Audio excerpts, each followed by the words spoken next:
Maybe invite everyone to squash up a bit, come closer to the front, because there are a lot of people who are congregating at the back. So maybe all the yogis in the front, please come closer to the Buddha.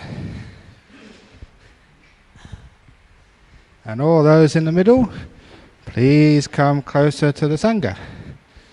And those at the back, please come closer to the middle way.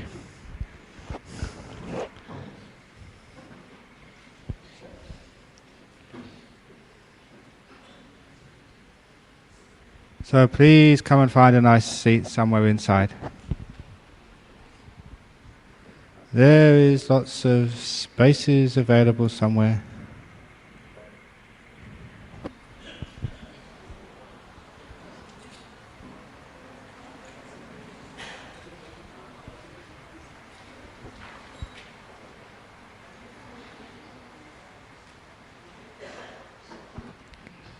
With Venerable Ajahn Brahm, Venerable Sirs, and Bhante. And brothers and sisters in the Dhamma, good evening to all of you. We are very privileged and very grateful to Venerable Ajahn Brahm to come over to Penang. Venerable Ajahn Brahm has just finished a 9-day retreat in KL. And yet, that Venerable Ajahn Brahm has the compassion and kindness to still come over to Penang to teach us over a few days. And as you all know, Ajahn Brahm's energy is legendary. Ajahn Brahm has been bestowed the title of Chao Kun Pra Visuddhi Samvarathera. That was close, well done.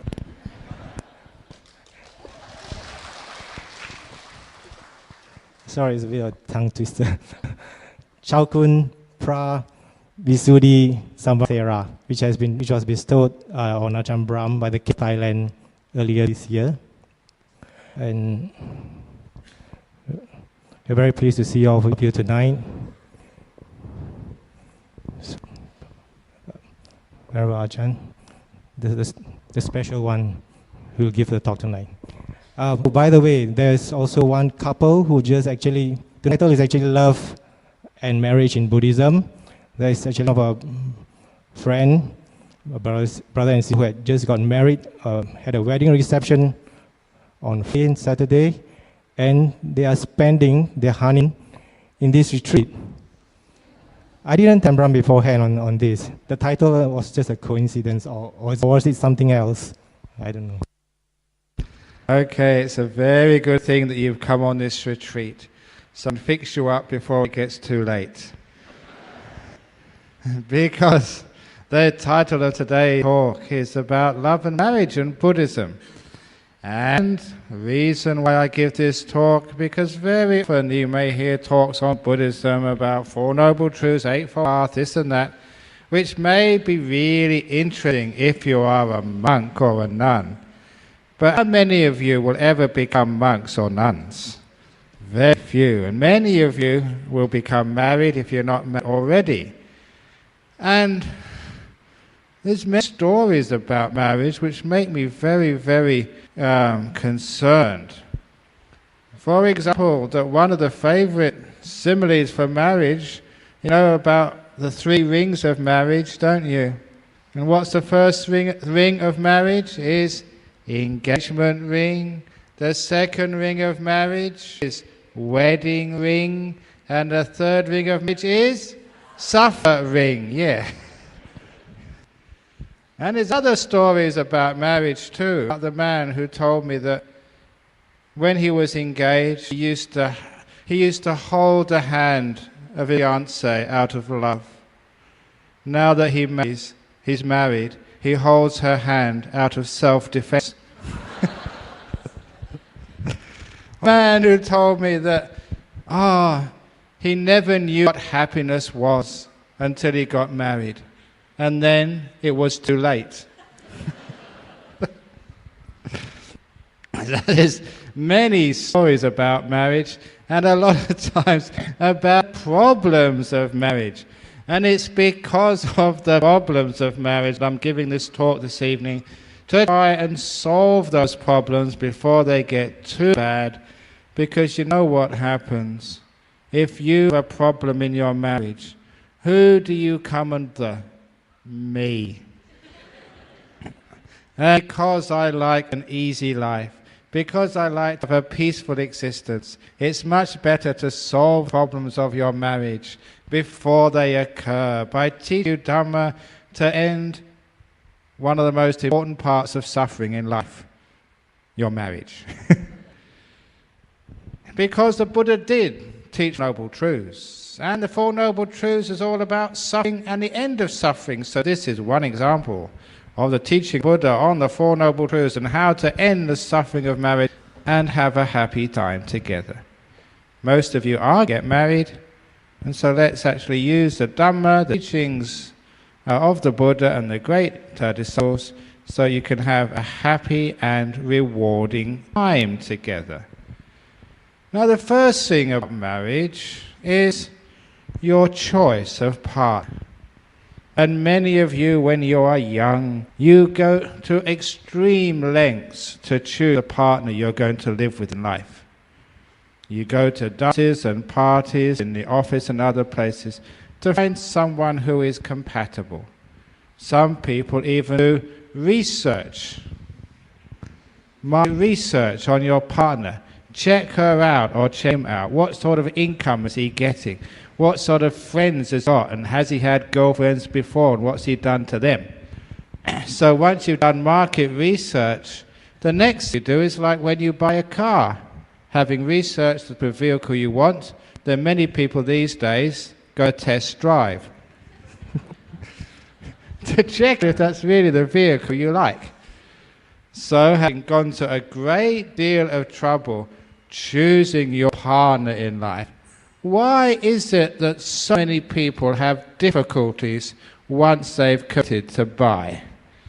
And it's a great shame, having gone to all that care, why do we always make what we think are mistakes? Or do we really make mistakes? Because sometimes that when you get married, one of the first things we should know about marriage, that no matter what you think about your partner, they're not that perfect. They're just ordinary. Like this disciple in Singapore once told me.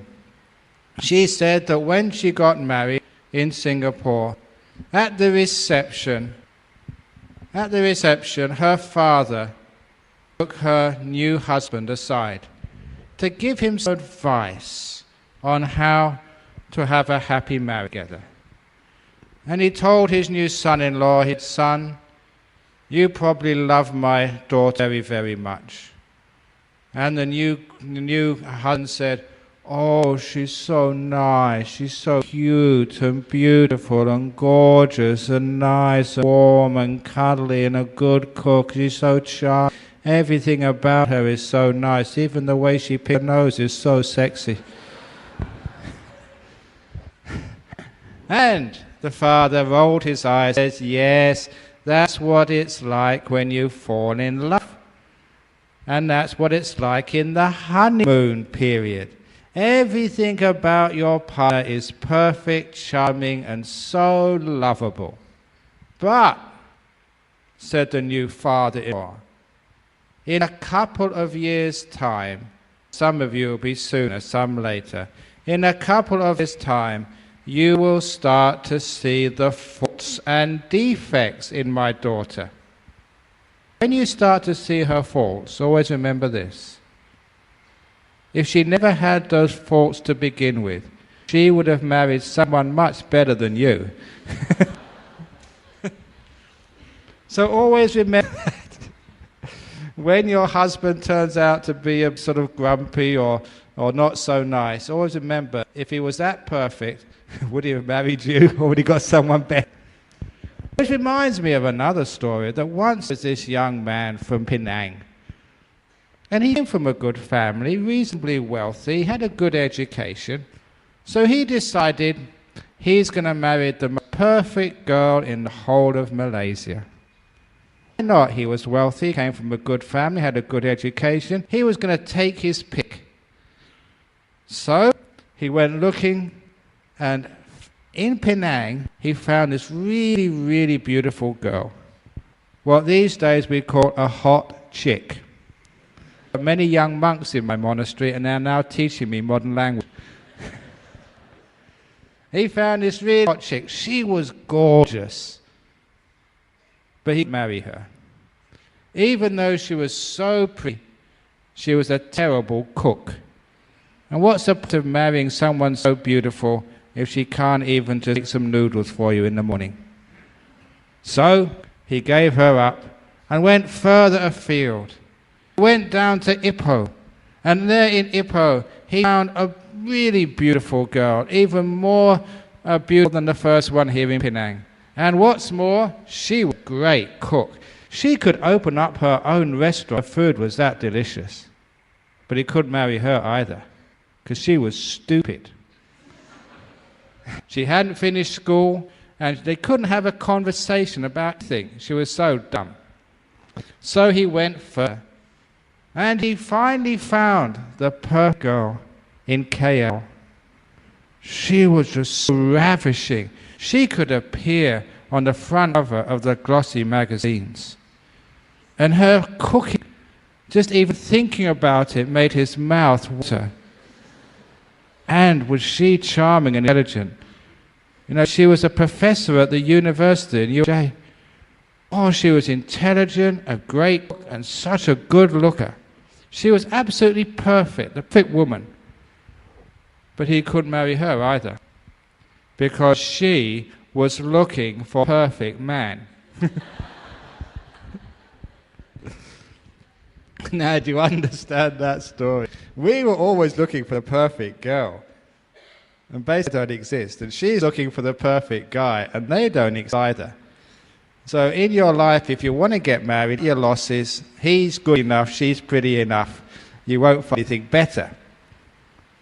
Which is something really interesting being a monk. Because people come and they tell me all their problems.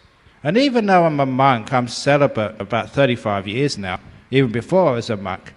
And they tell me all their problems, and I actually learn a lot about it simply by listening to people. And the key story which really stands out was this time a few years ago in a monastery in Australia. And these two girls, they were sisters, and they came to me for counselling. And when I started listening to them, I talked to the elder sister first of all. She was a Thai girl who'd been living in Australia quite a long time. When she started talking, it was obviously her problem was with her Australian husband. She was having such a difficult time with him that she was seriously considering separation and divorce. She didn't like him. She wanted to get rid of him. She'd had it up to with him. So she wanted to get rid of her husband. Now, usually, as I will be talking a little bit later, usually I try and encourage people to work through problems, and I'll say why in a moment. Having tried to sort of give her some strategies to work through the problem in their relationship, then I talked to her younger sister. What's your problem?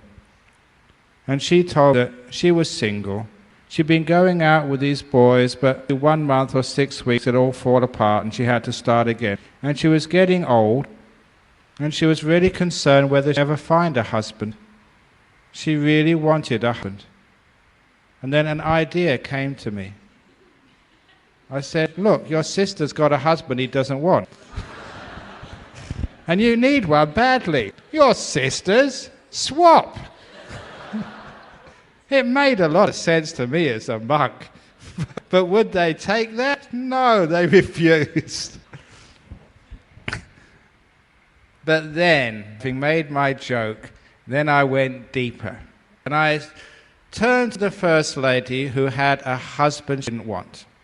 And I said, Madam, you have what we call in Buddhism husband suffering. And I know this because many of the girls have talked to me about their husband. And basically, one thing you girls should all know, that the husbands, they're all the same. The proton car here in Malaysia. They may look like they're made in Malaysia, but the engine comes from Japan, the same.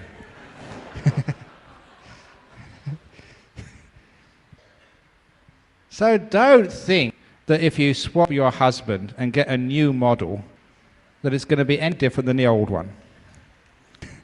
Husbands are all the same.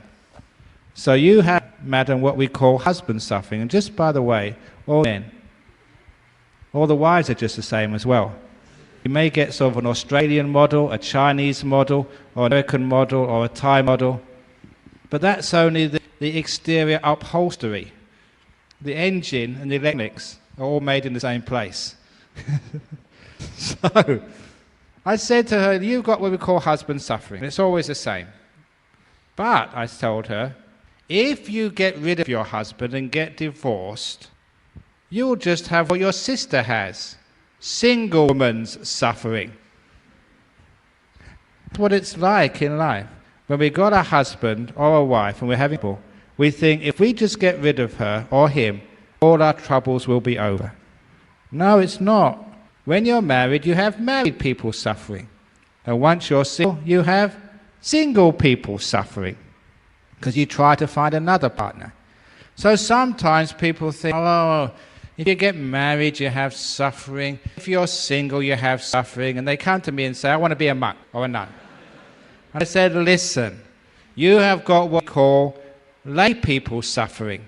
And once you're in the Sangha and you renounce, you don't have that suffering anymore. You don't have to go to work on a Monday morning or worry about paying your bills.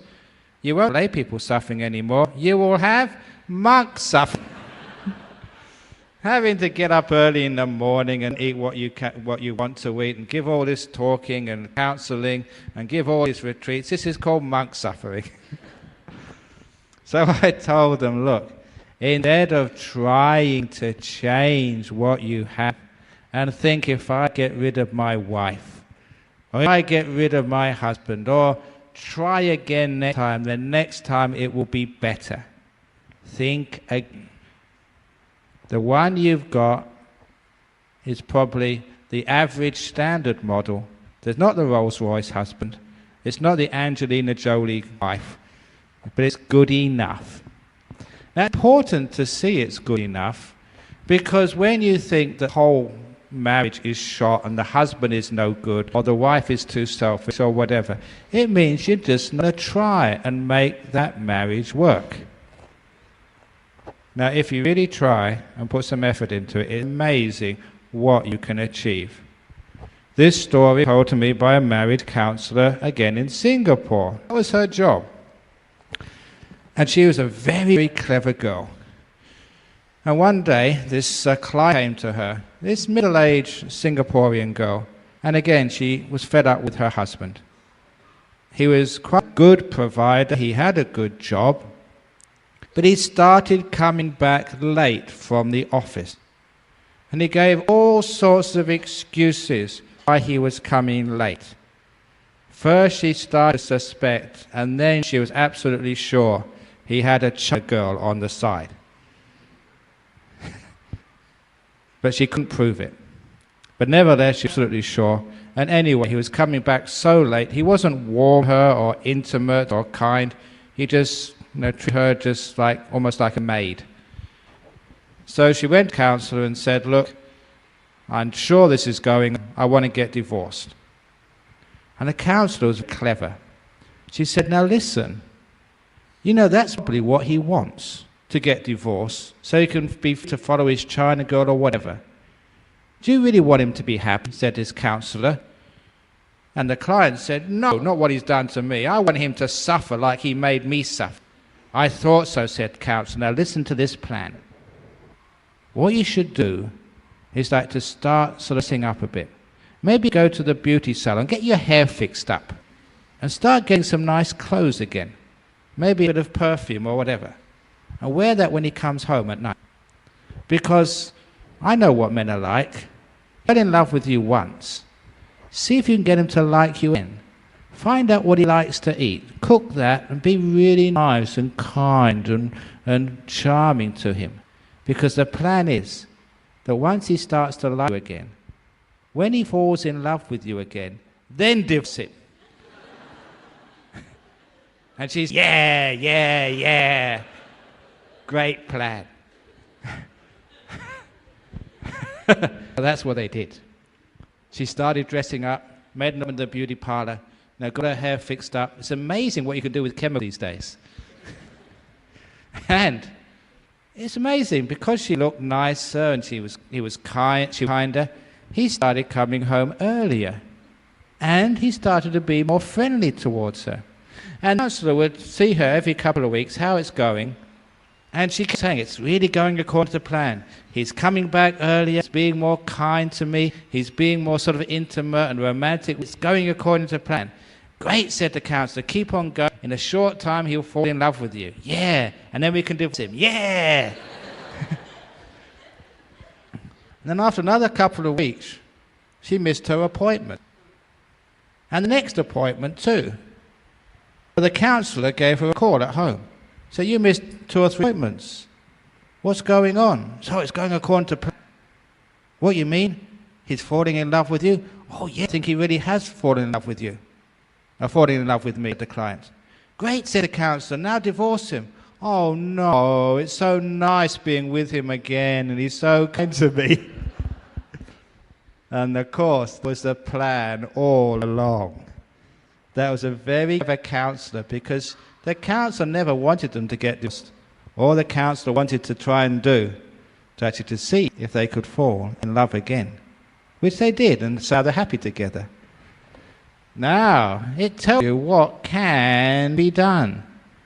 The reason why we get angry at each other when we are husband and wife is simply because we get into a very bad attitude of what we see in our partner. For example, when I was in KL about 4 or 5 years ago, I was giving a lecture at one of the universities, and when it came to question time, one of the lecturers in that university stood up. She was very courageous to say this in public. She said, this morning, a couple of days ago, I caught my husband lying to me. I can't trust him. Should I get divorced? It's one of the reasons why people seek marriage counseling from monks like me. Because I don't charge, it's cheap. It's a bargain, value for money. Because this costs a fortune to go to a professional marriage counsellor, you know. So it's you're getting a lot of bargains coming this evening. You've got 3 questions afterwards. But how? So she asked this 3 question. My husband lied to me. I can't trust him anymore. Should I get divorced? Now, how would you answer that? What I did was I said, please give more information. You know, how long you've been married and what you do in university. And she told me that they'd been married about 3 years. And that she was a lecturer in mathematics at the university. Now, before I was a monk, I used to be a physicist, a theoretical physicist, so I knew about maths.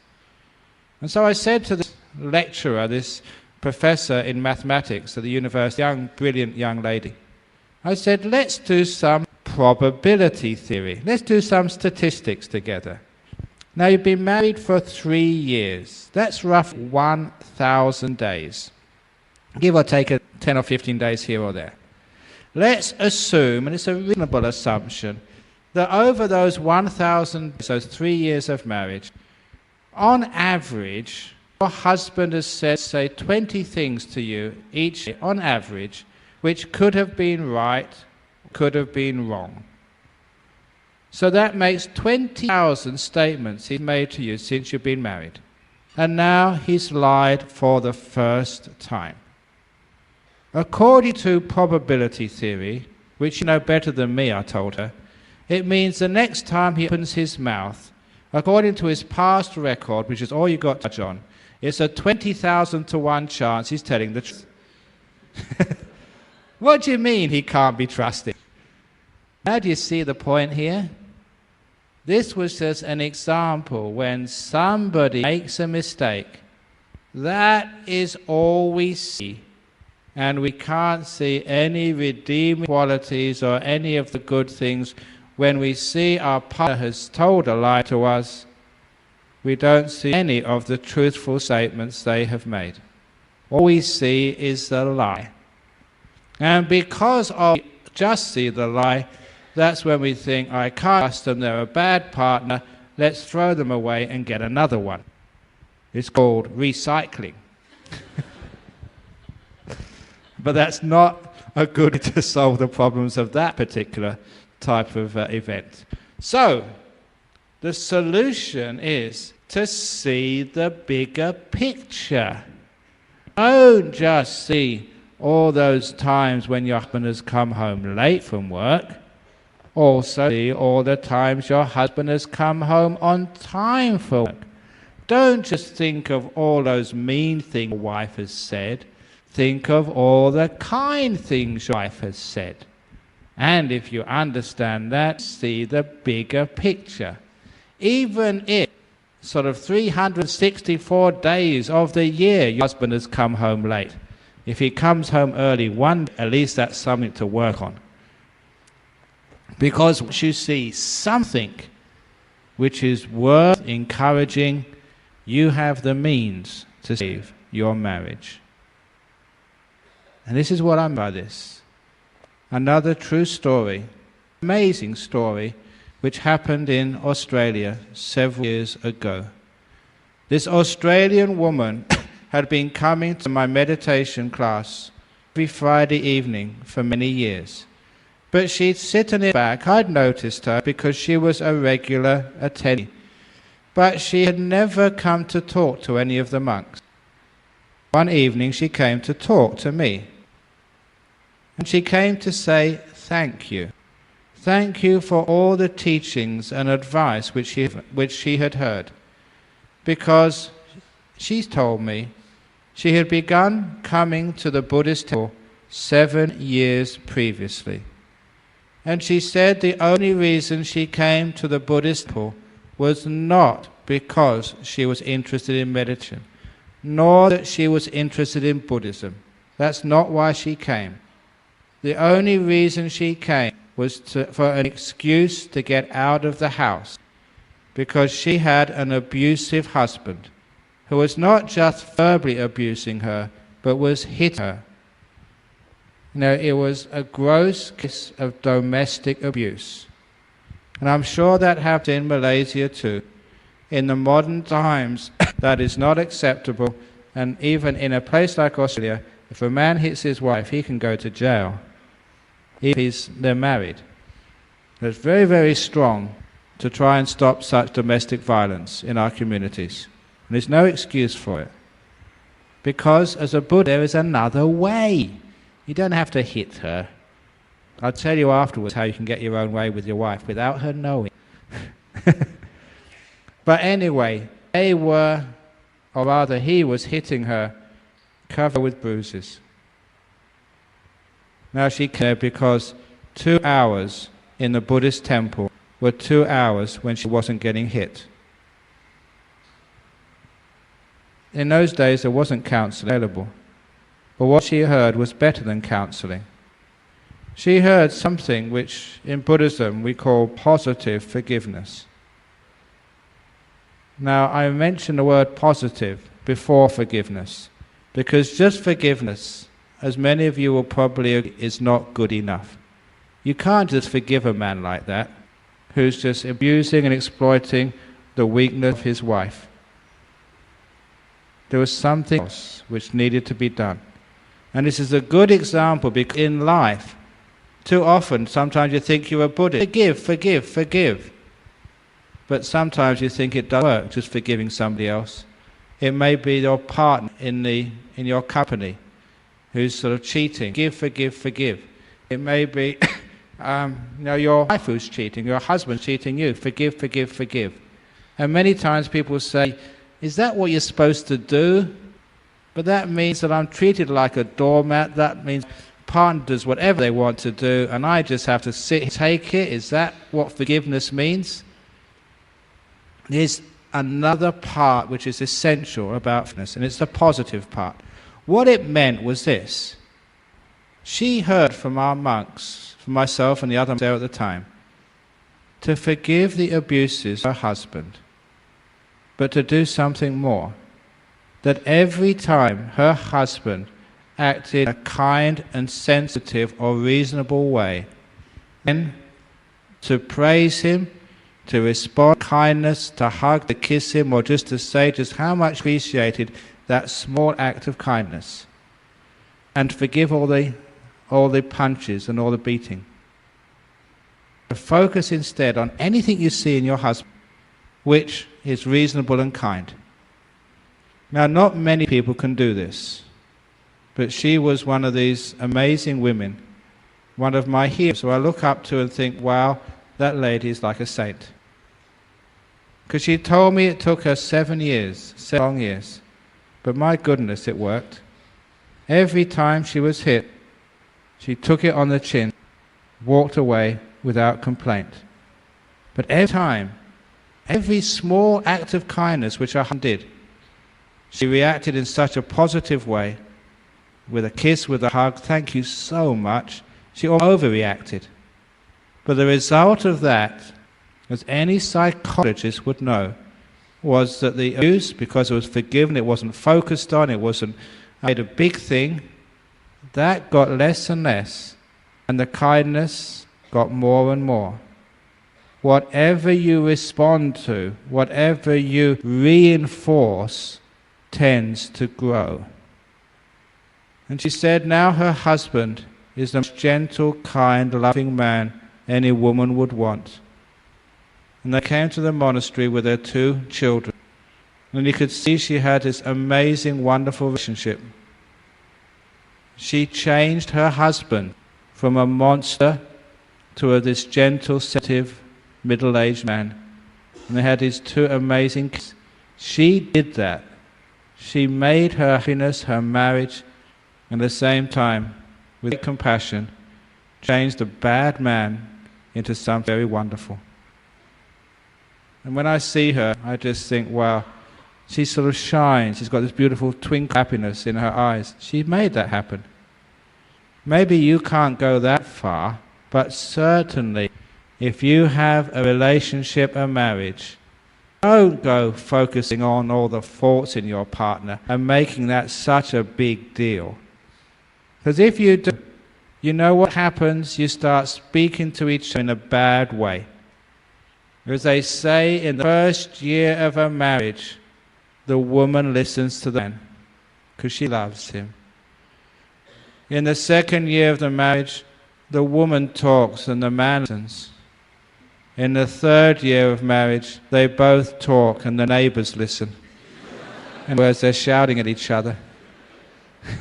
Why does it get to that point? And it is because we keep focusing and reinforcing the faults in each other. And those of you who've been married for a while, you know that happens. What do you ever talk about? The things you don't like in each other.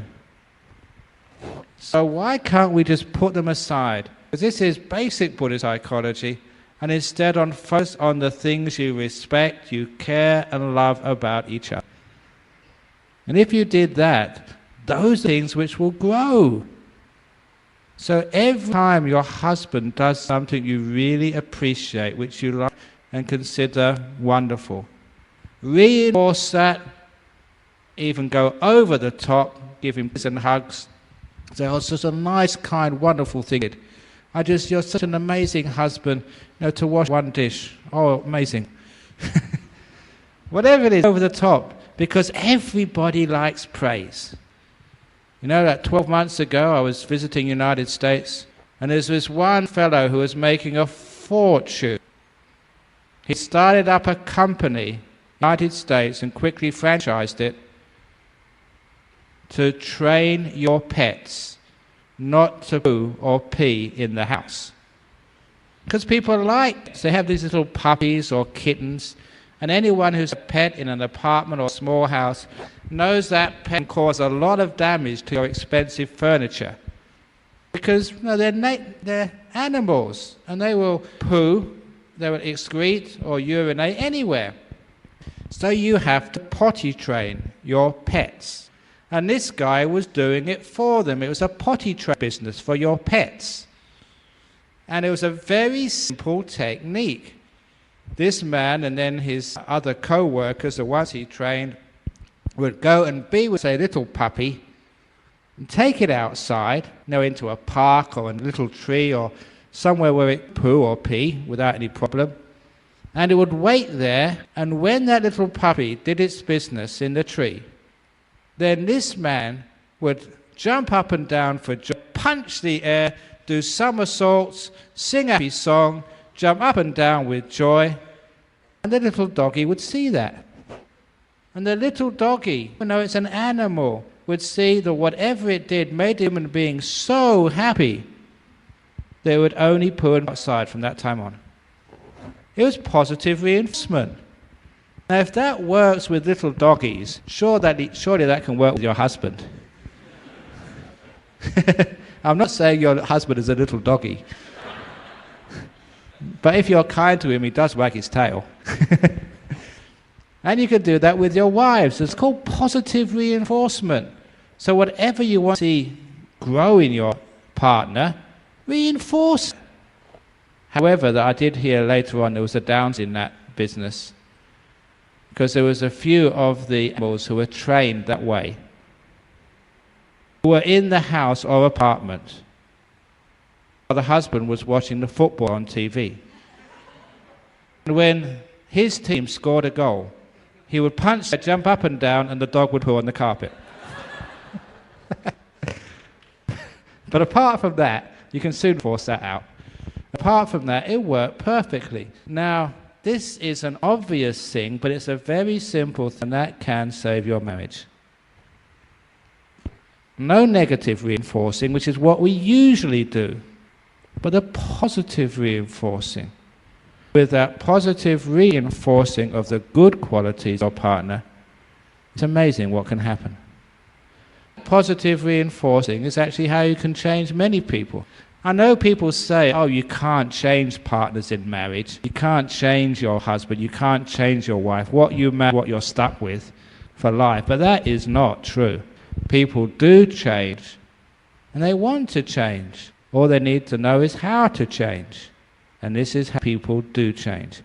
Positive reinforcing. But I did say in passing, that sometimes that there's always one partner in a marriage who's the dominant one. I call this the Mahayana-Hinayana marriage. This comes from Buddhism. You may know that there's supposed to be two types of Buddhism.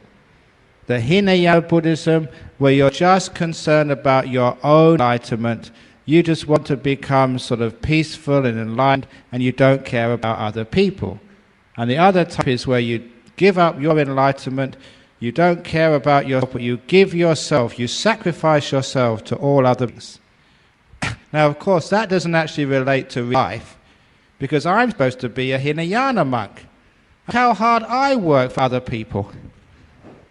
Because actually, even, for example, the abbot, the Buddhist Federation in Singapore, the abbot of Pokaksi Kongmeng San Monastery, Venerable Quang Sheng, he's a good friend of mine. I mean a good friend of mine because he was deputy abbot there for many years. When he got promoted to being the abbot of the biggest monastery in Singapore, guess who he invited to give the speech? He invited to go up and give the speech. That is elevation to being an abbot.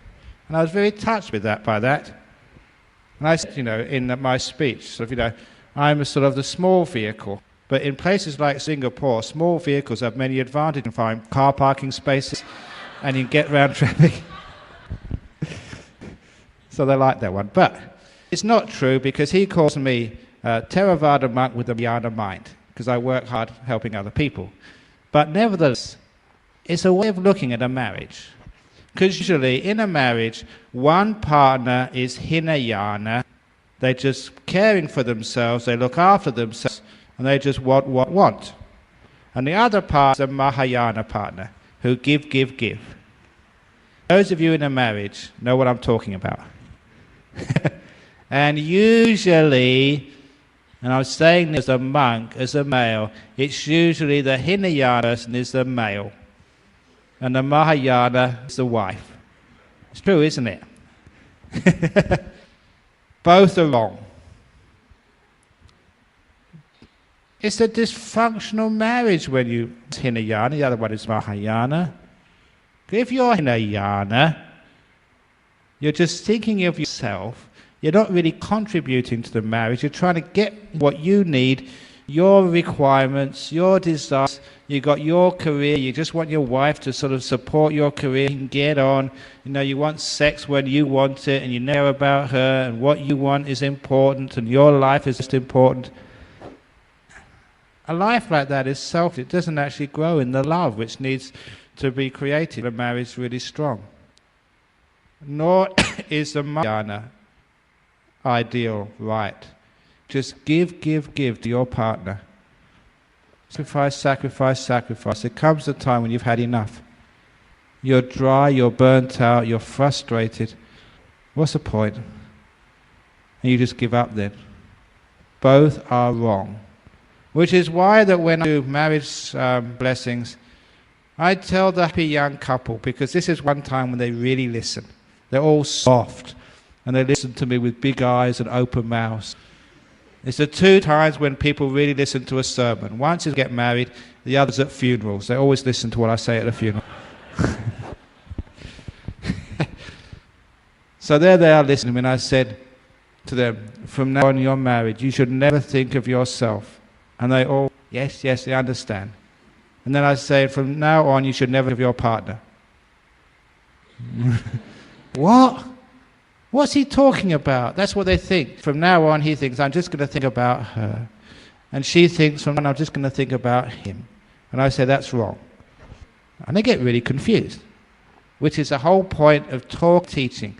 Get people confused and then they're really listening. And I said, you should not be a Mahayana, not a Hinayana in marriage. From now on you should never think of your partner, nor think of yourself. From now on you should think about us. Us, stupid. Not you, me, but us. You're in this together now. So us is actually the space between the two of you. When you're looking at your partner, don't look into her eyes, into his eyes, nor just feel your own heart. Look for what's going on between the two of you. That's what we call relationship. That's where the action is. That's actually where you understand where a marriage works and where a marriage fails. It's not his fault or my fault. It's always our fault. What we're putting between us.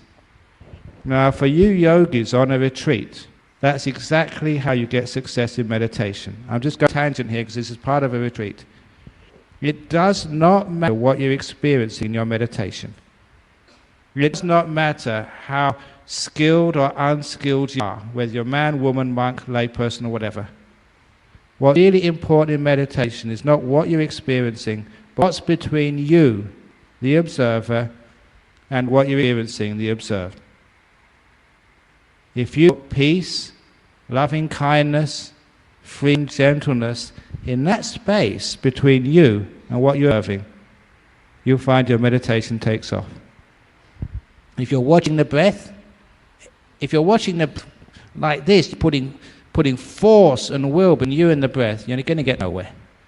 If you put fear between you and that breath, or if you put control or anger between you and the breath, or pride between you and the breath, I can watch my breath. If you put the wrong things between you and what you observe, the meditation goes haywire. But if you put peace, kindness, gentleness between you, who you are, and what you're experiencing, your meditation goes very deep, usually very quickly. So if you're restless, if you're tired, if you're dull, it's the relation between that sloth and torpor which is a problem. Not being slothful or torpor. If you've got a restless mind, it's not being restless which is the problem, but your relationship with the restlessness, how you're dealing with it, what's between you and that restlessness. If you put kindness, gentleness, peace there, like a Buddha would do, then the whole thing starts to develop into a very deep and very insightful meditation. That's exactly what you do in a relationship with a partner. It doesn't matter who your wife is or what your husband is doing. It's how you react to that. What's in between you? That's where the end of a marriage is. And when I talk like that, people understand at last why their marriages go wrong and how they can be healed.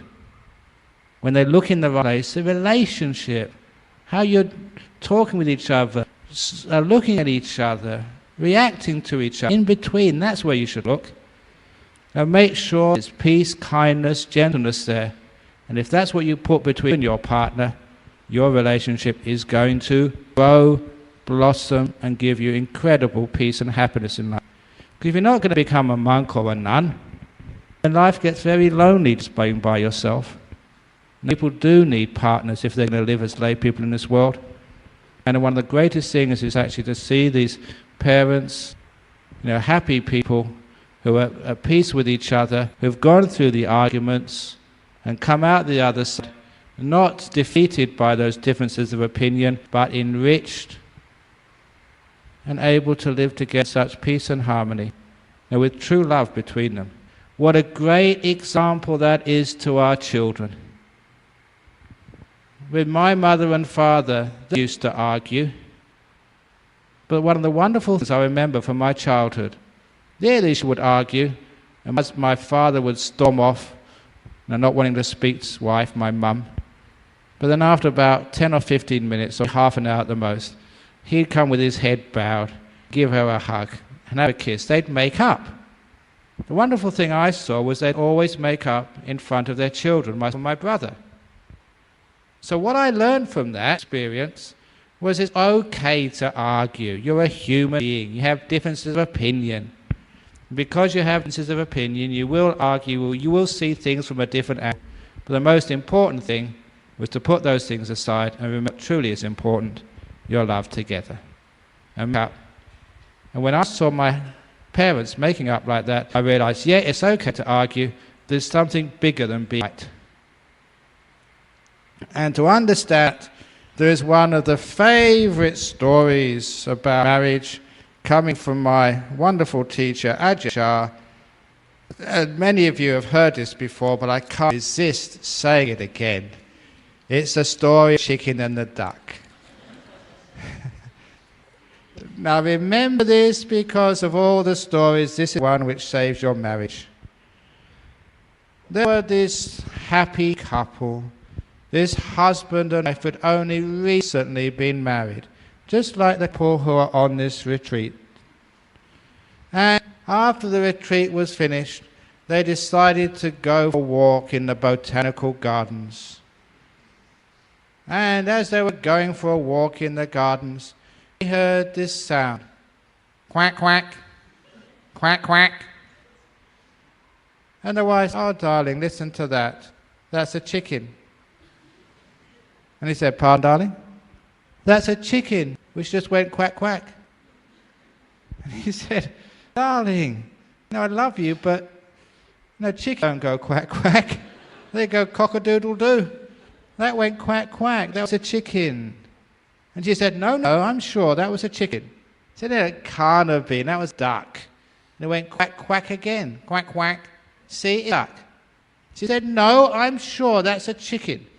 He said, "No, it can't be. It's a duck." She said, "No, it's a chicken." He said, "It's a duck." She said, "It's a chicken." He said, "It's a duck."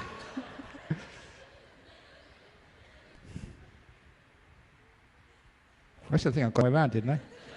Anyway, someone said it was a chicken, someone said it's a, who cares? But anyway, and this time the husband had an insight. He said, "I'm sorry, darling, I think you're right. It is a chicken." And she looked at him, with tears coming down her cheek. She squeezed his hand and said, "Thank you, darling." And the chicken went quack, quack again.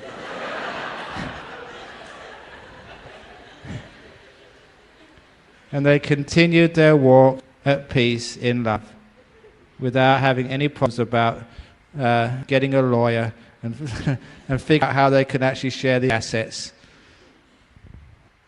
In that story, and I do change the gender around anyone who was at my retreat in Canada where I told that story last week, and that time it was a man who said it was a chicken, This time it was a woman who said it was a chicken. I have to change it around, otherwise I get big trouble with people. Why is it always a woman who has to win? Or why is it always a man, sometimes they say. But anyway, this time, the woman said it was a chicken. The man said, oh, you're right, darling, it is a chicken, when it went quack again. Now, in that particular version, the husband was the smart guy. He was Buddhist. He was the wise person. He was a passionate bodhisattva. You know why? For two reasons. First, who cares whether it's a chicken or a duck? It's important. So why spoil your evening and get a divorce over a blooming chicken or a duck? But that's what happens in a marriage. Not just in a marriage, but even friendships. We have these huge arguments over insignificant things. Number one, in that version of the story, the husband was wise because who cares whether it's a chicken or a duck? What's more important is their love together. That's why my father would give in, and they would stop arguing and make, because they realized that being right was not important. Being in love was. Wouldn't it be wonderful if we all remembered that? So our politicians, our Mr. Bushes and Mr. Blairs and Mr. Olberts and all these other people are always saying, I'm right and you guys are wrong, would realize that there's something more important than being right. It's peace and harmony. Love.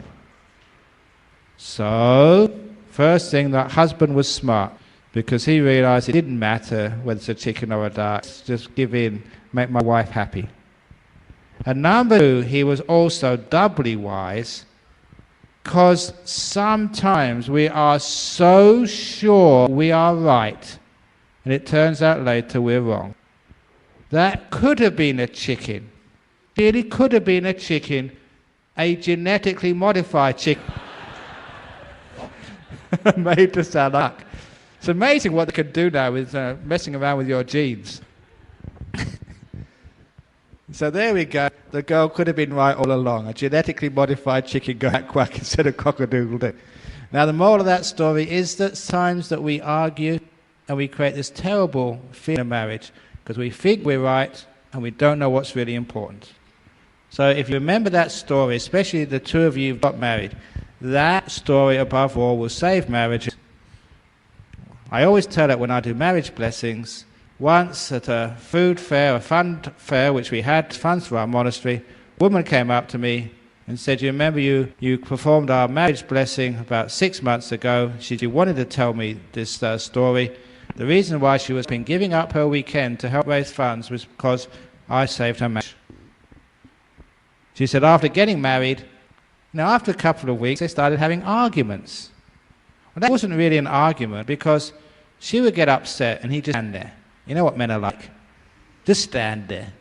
And she talked to him. Actually, this was actually found out, this is true, found out in a large amount of research done in the United States. Women talk 3 times as much as men. It's true. For every 3 words a woman says, a man only says 1 word. It's been proved true. So you're in big trouble, aren't you girls? But it isn't what you speak, it's how you speak is more important. And she said that she would argue with her husband, he'd just stand there.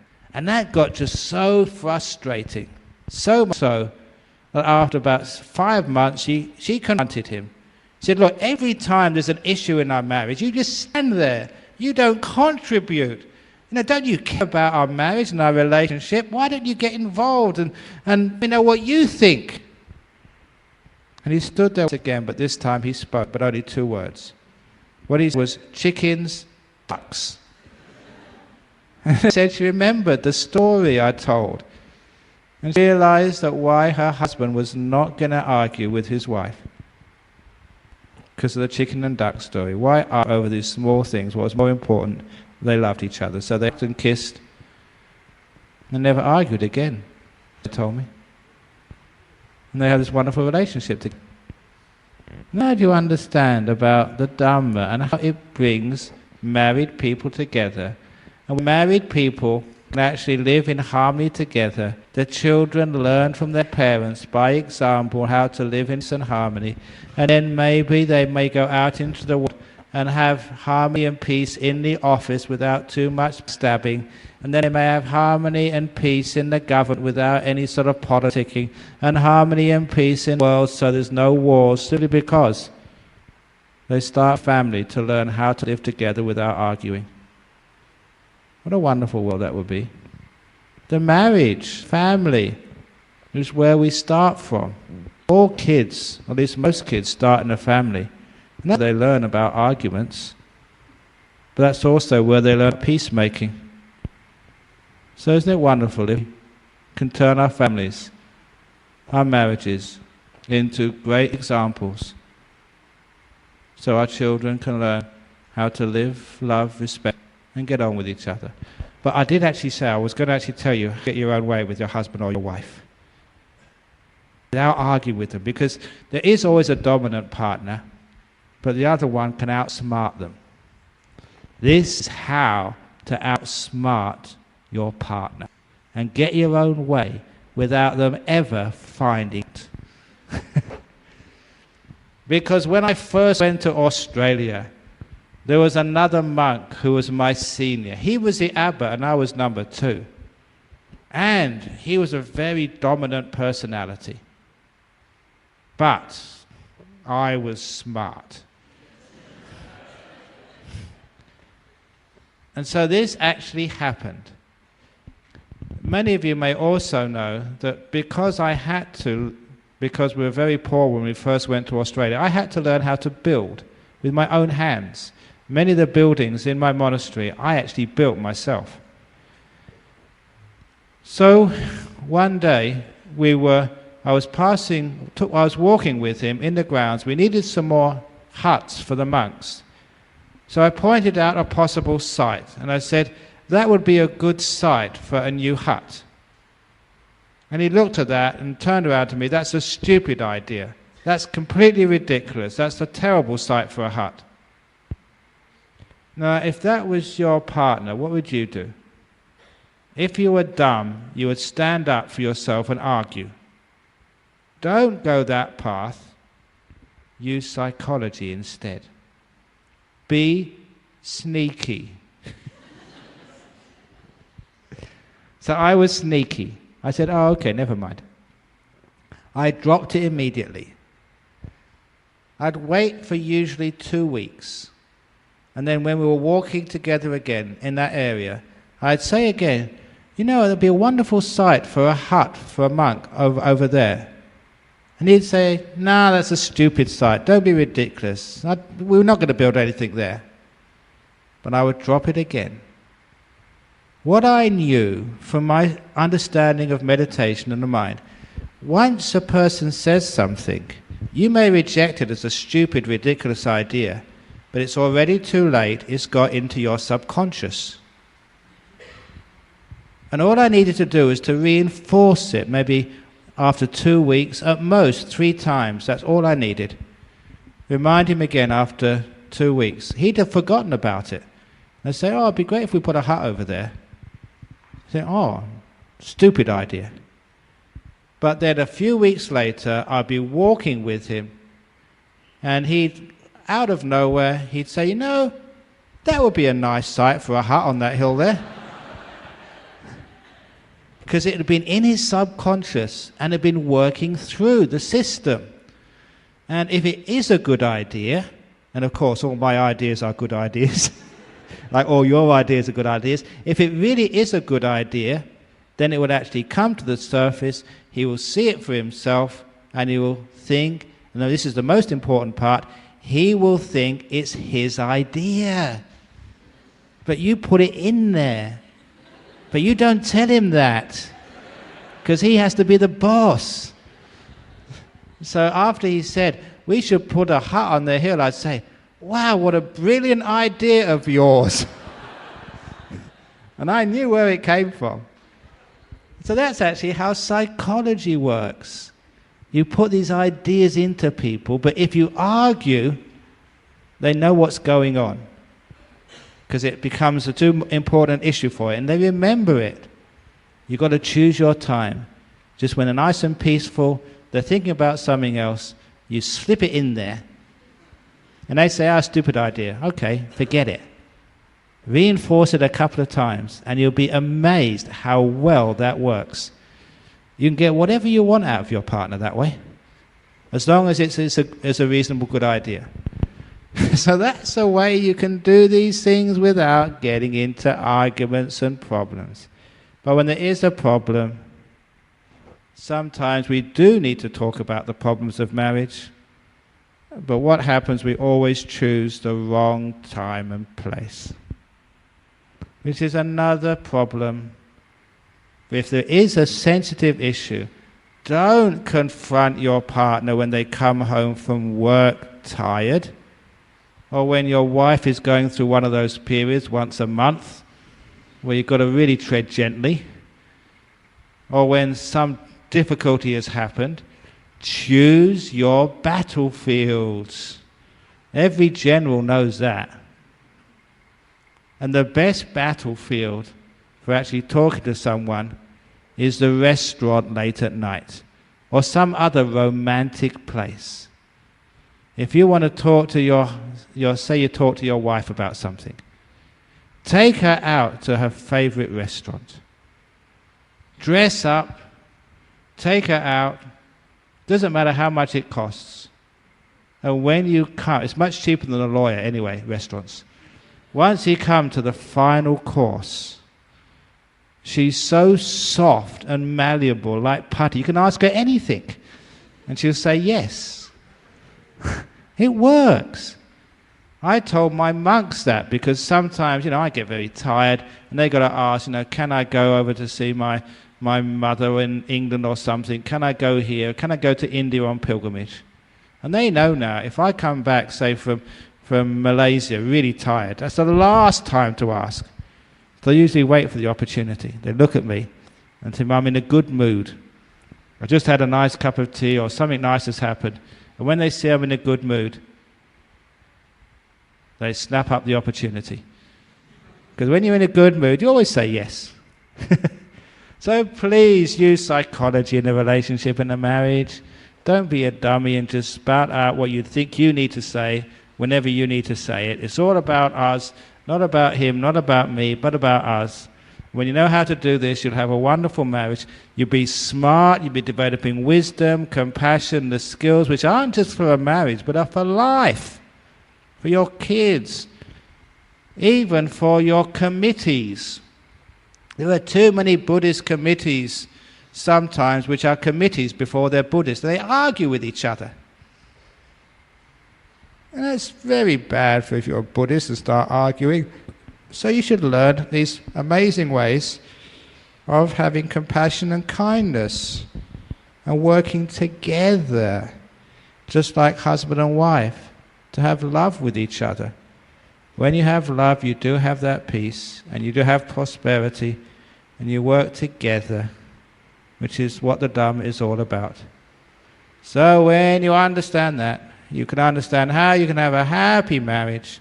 When you have a happy marriage, then I can have a peaceful time and I can get more rest. You won't be knocking on my door, Ajahn Brahm, can you please come and save my marriage? Ajahn Brahm, my kids are going crazy. Ajahn Brahm. So this talk this evening has been completely out of selfishness, so I could have an easy life. Thank you very much.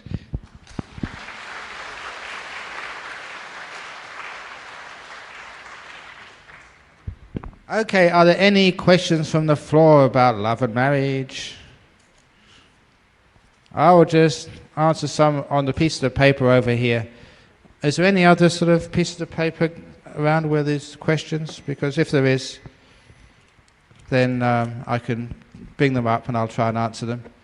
But first of all, these are actually general questions as well. On these 3 talks I'm giving here tonight, tomorrow night, and the night afterwards, after the main talk for the next hour or so, I'll answer questions on just about anything. And this first question is, if all beings are reincarnated, how do you explain the increasing population? Where are the new beings being reincarnated from? The numbers don't match. And it's true, there's more people alive today than there have ever been. So where can all these new beings come from? Have you ever noticed that there are some people, some young people are really badly behaved? Some people actually act like animals these days. So where do you think they've come from? You know, because of all the pesticides now, there aren't as many cockroaches as there used to be. So some of them have got reborn as humans. Maybe not cockroaches, but animals anyway. So because the number of animals has actually gone down, there's many human beings were animals in their past life.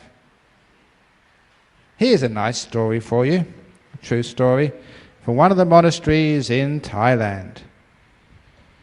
It is the Thai tradition that if you've got any unwanted animals, like pets which you can't care for, you usually dump them in a monastery, which is why you see these monasteries in Thailand with hundreds of cats and hundreds of dogs just barking at each other, and it's a real mess. Don't do that.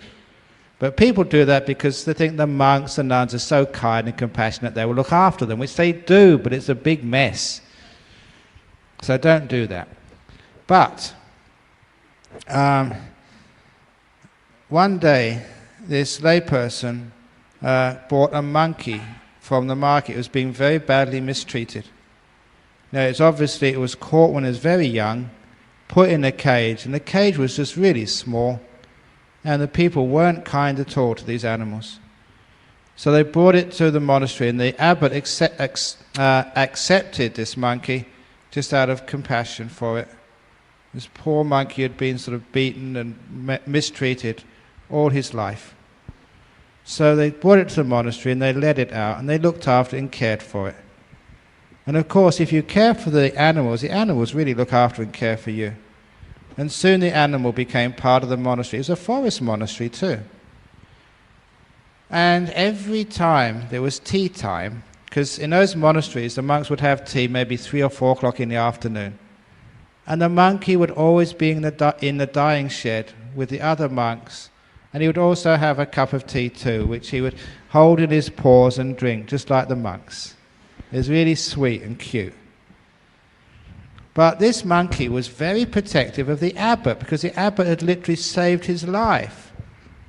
And so when all these very well-dressed people came from Bangkok to visit this monastery, sometimes some of the people were cheeky.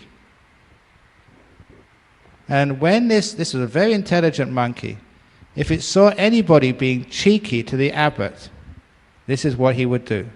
He'd go to the first person and just sit in the lap so they could pet this lovely monkey. And there's just no nicer stroking the monkey and tickling the monkey. And then the monkey would go to the next person. And they would stroke it and tickle it. It was just so nice, holding a nice, friendly sort of pet monkey. It was so cuddly.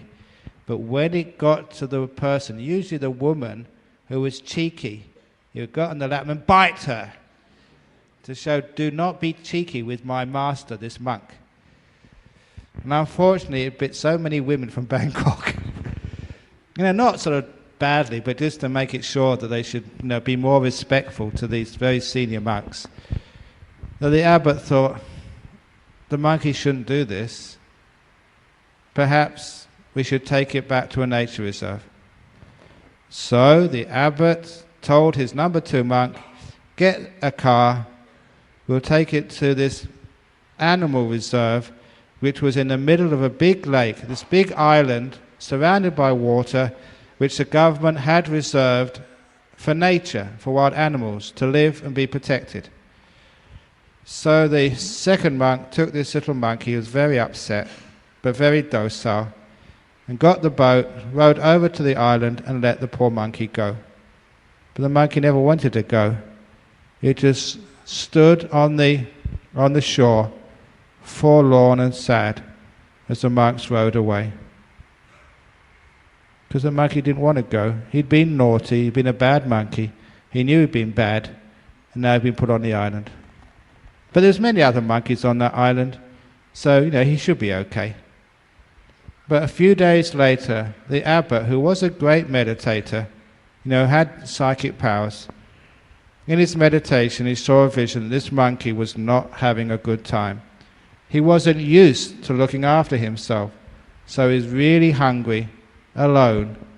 Because you have to learn all the skills of foraging and looking after yourself when you're very young as an animal. If you don't learn them when you're young, you can never learn them. So the abbot saw he was having a difficult time, so he told the second monk, go and take the car, get a boat, and get the monkey back. So he got the car, got the boat. This was a huge island, thousands of acres of nature reserve. He thought, how am I ever going to find that monkey? So he just called out his name, shouted it out. Within a minute he heard something swinging through the trees.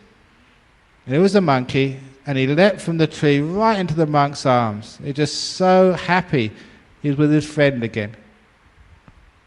So the monkey was just so overjoyed to be taken home. But on the boat, on the lake, the monkey bit the second monk because, just to say, he wasn't very happy being left for so long. And so they brought the monkey back, and he stayed in the monastery until the day he died. And the way this monkey died was, again, he was so protective of the monastery. If there was any noisy cars being driven outside, he would chase the cars away.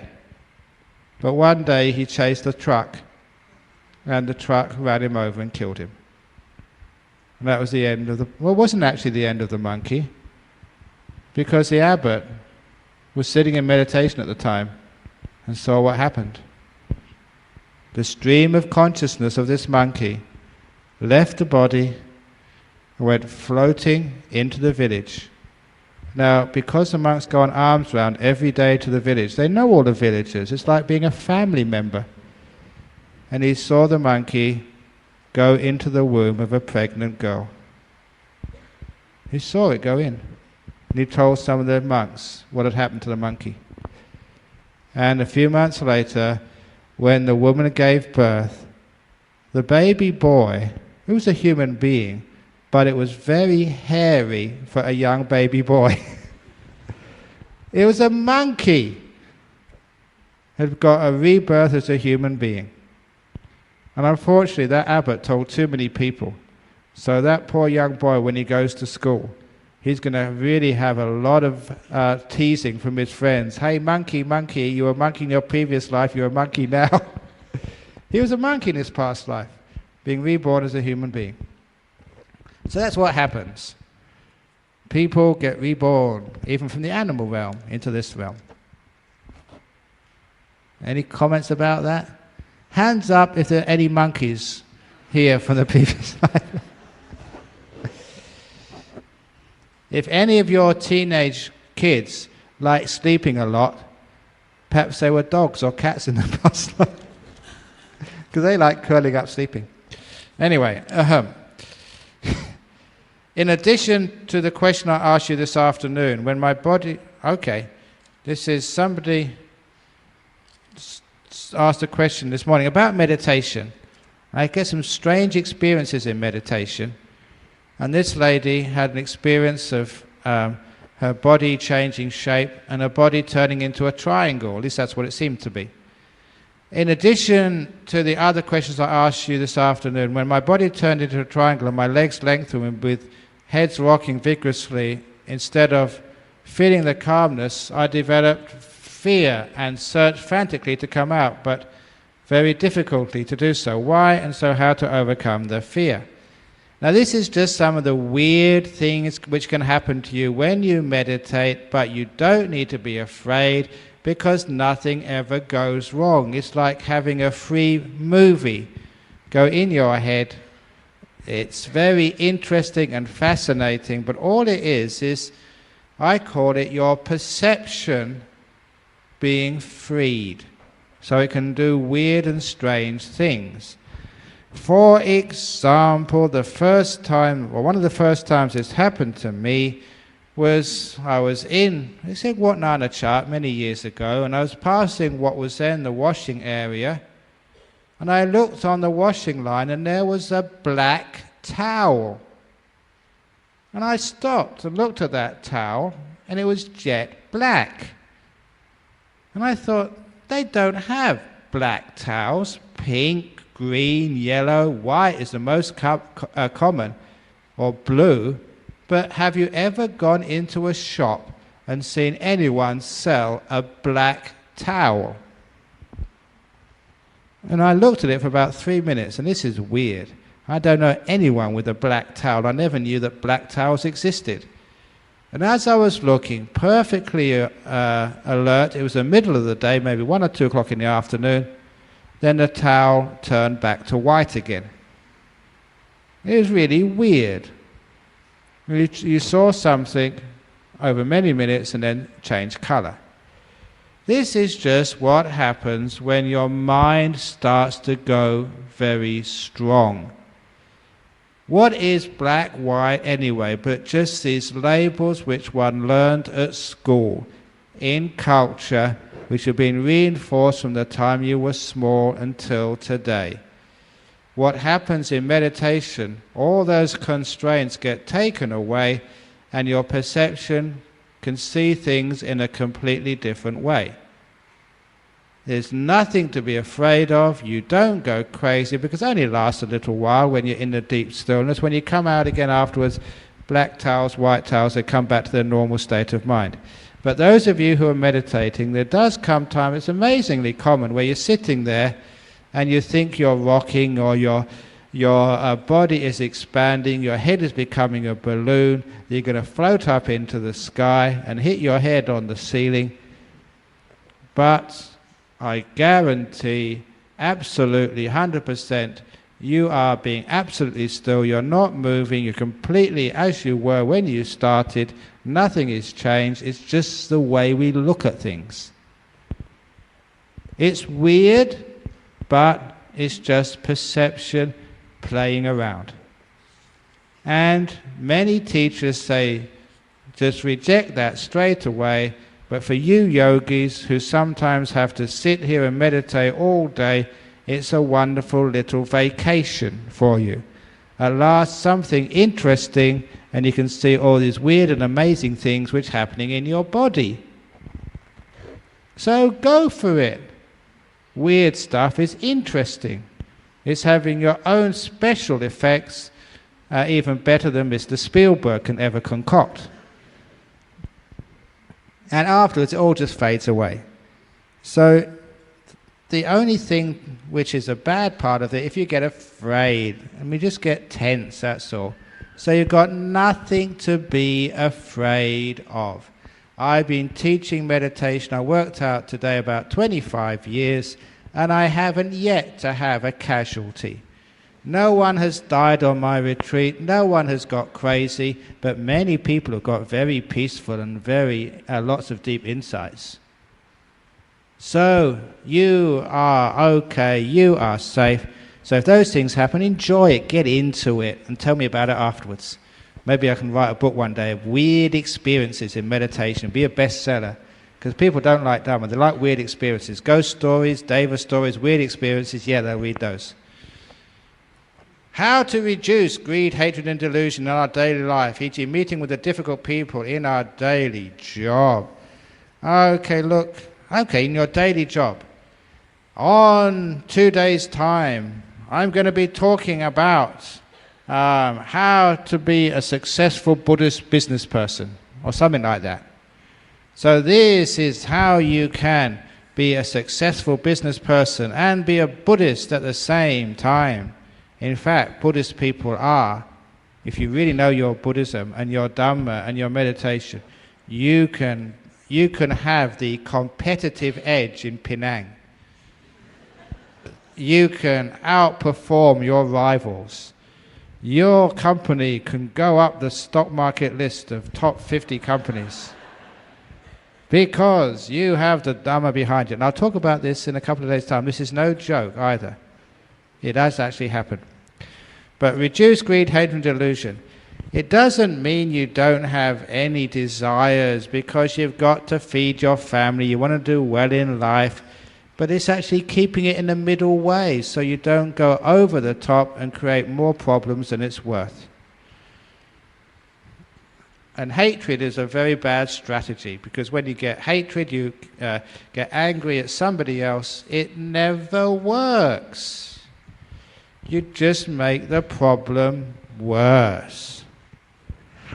But sometimes it's hard to stop getting angry. And this is another story which I love telling, which also fits into married life.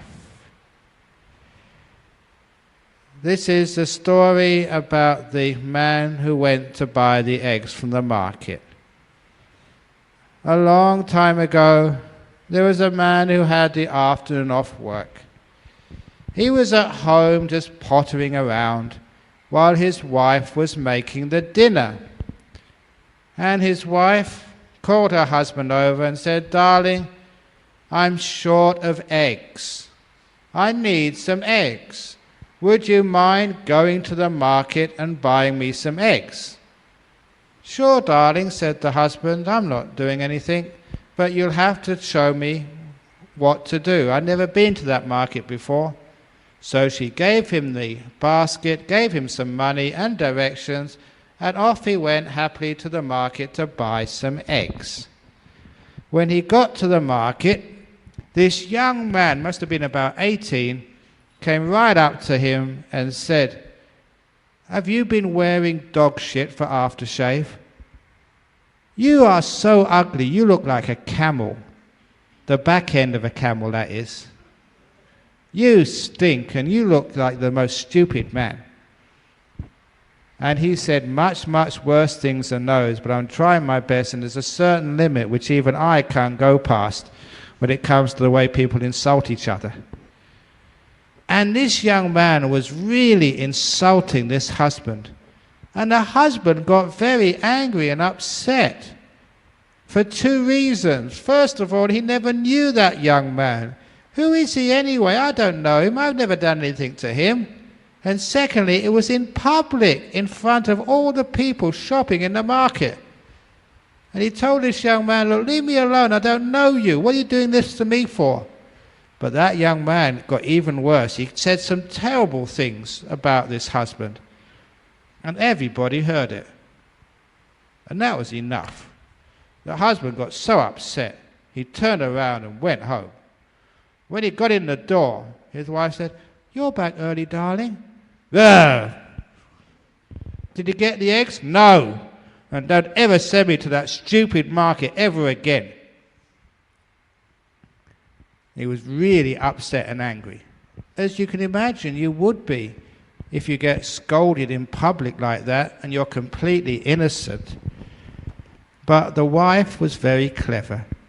As many of you know, when your husband is that angry, you know just how to calm him down. Speak softly and kindly, because only when he calms down can you get any sense out of him. And when he calmed down, then she asked, "What happened?" And he told the story of this young man coming up and abusing him and scolding him and defaming him and saying all these terrible things. And the wife said, "Oh, it was him." She said, "Did you know that young man, when he was very young, he had an accident. He fell on his head and he cracked his head. He's got brain damage. The poor young man will never go to school. He will never find a wife or get a job. He's got brain damage. He hit his head." You know, sometimes he does that to me. Sometimes he does that to someone else. He probably recognized that you hadn't been there before, so it's a new person to scold. But he's crazy. He's mad. He hit his head. And when the husband heard that, all his anger disappeared. How can you get upset and angry at the antics or speech of a crazy person? And actually he felt some compassion for that man who'd hit his head and could never find a wife or a partner or live a normal life.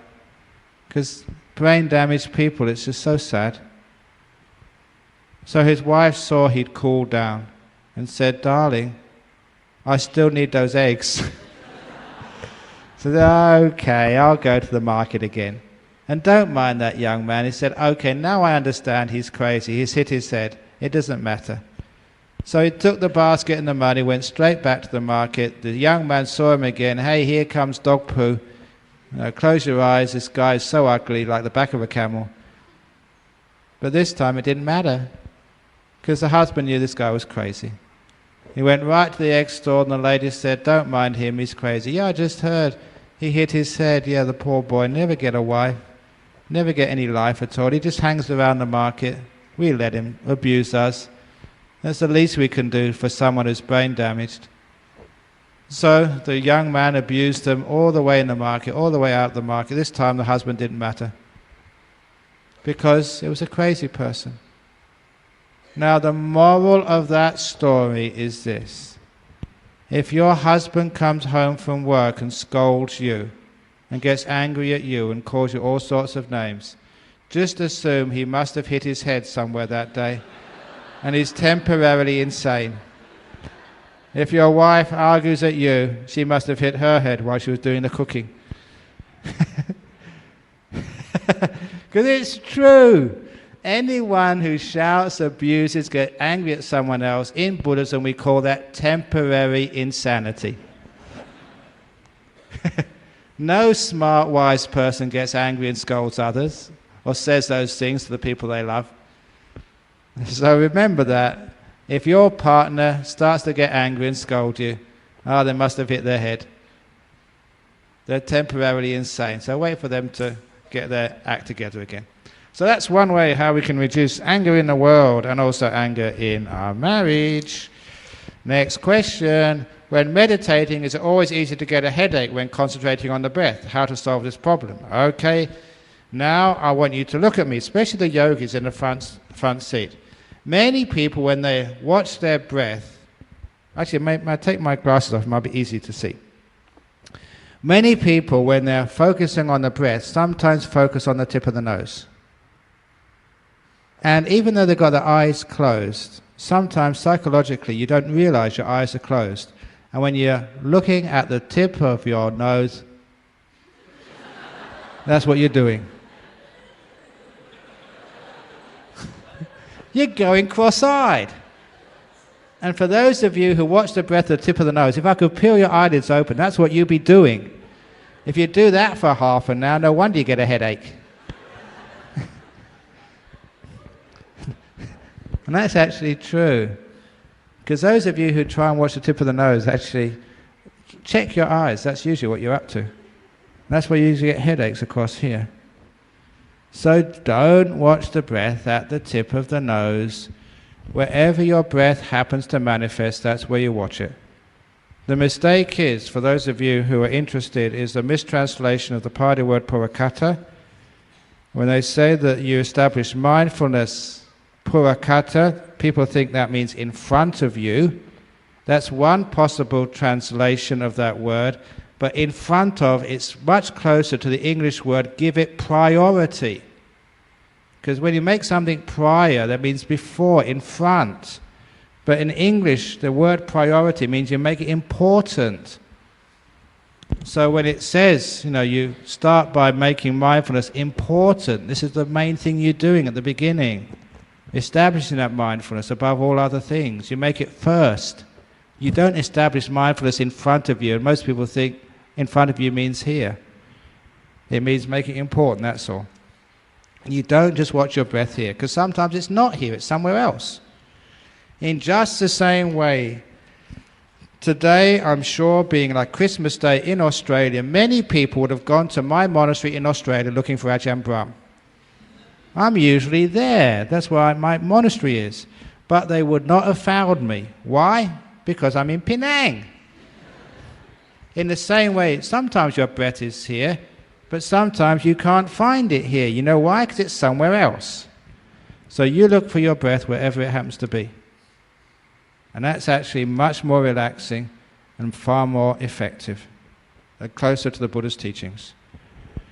Ajahn, can an 8 preceptor or 10 preceptor or even a monk or nun touch animals of the opposite gender? Can they touch human babies of opposite gender too? Just curious, sadhu 3 times.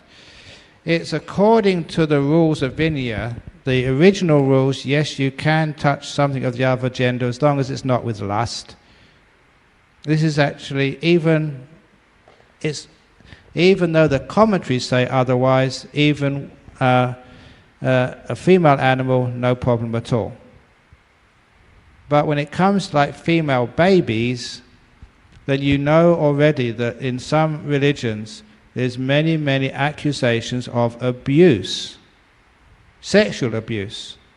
And so sometimes these days in some countries like United States or even Australia, a teacher, like at school, can't touch one of the girl students because it's far too dangerous. No one knows. How can you know why that teacher touched that student? And because of the problem with accusations of abuse, it's very important that the monks of our modern day actually recognize it's much better to, no need to touch the opposite gender, no need for the nuns to touch the men. Animals is no problem at all. But if you touch a little baby, sometimes there can be an accusation if it's like a young female baby. Which is why that personally I can see the point to having no contact with the opposite gender. Physical contact. So if anyone sort of wants to hug me, I run. However, I will confess to you a story, because sometimes living in Australia, it's a very interesting country. Once, a lady kissed me. And I'll tell you what happened. It's a funny story. It was completely unintentional. I didn't want this to happen, but this is actually what happened. It was our neighbour. Our monastery is in farming country, so our neighbour has a farm. And he was an old man. He lost his wife, and we used to go for tea to meet with him. He was a very spiritual man, and so was his wife. So they became great friends, and they were neighbours after all. We have to look after our neighbours. Even though he was a Christian, we were very friendly. And so his wife died first of all, and then when he died a few months later, I'd really looked after him in those last days of his life. So I was one of the people invited for the funeral service. And his daughter was the one arranging most of the funeral. And so at the end of the funeral, it's always a custom to say, hope everything's okay, I know I'll see you later. And usually in Australian funerals, she would hug all the well-wishers. And when it came to me, I stood back, because I knew what she was up to. And she came to hug me and give me a kiss. It wasn't, just thank you very much, that's just what they do. And straight away I said, no, you're not allowed to do that, I'm a monk. Now this was a farmer's daughter. She was used to catching sheep and wrestling them to the ground. I had no chance. As soon as I said, you're not allowed to do that, she said, yes I am. And I wasn't quick enough. I lost that one.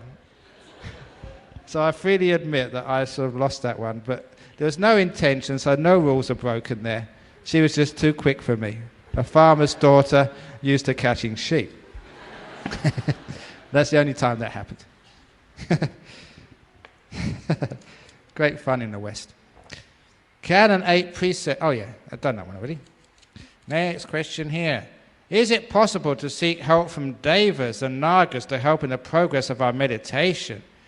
Like nagas are dragons, and devas are heavenly beings. Do such beings exist? Have you ever seen a deva or a dragon, a naga? Do you want to hear a deva story? Of course you do. I've got a couple of deva stories, but this is by far the best of them. And some of you may have actually heard this one before, because this is a very famous one, happened in Thailand some years ago. An American young man had joined the Peace Corps, had done 2 years in Thailand doing projects up country.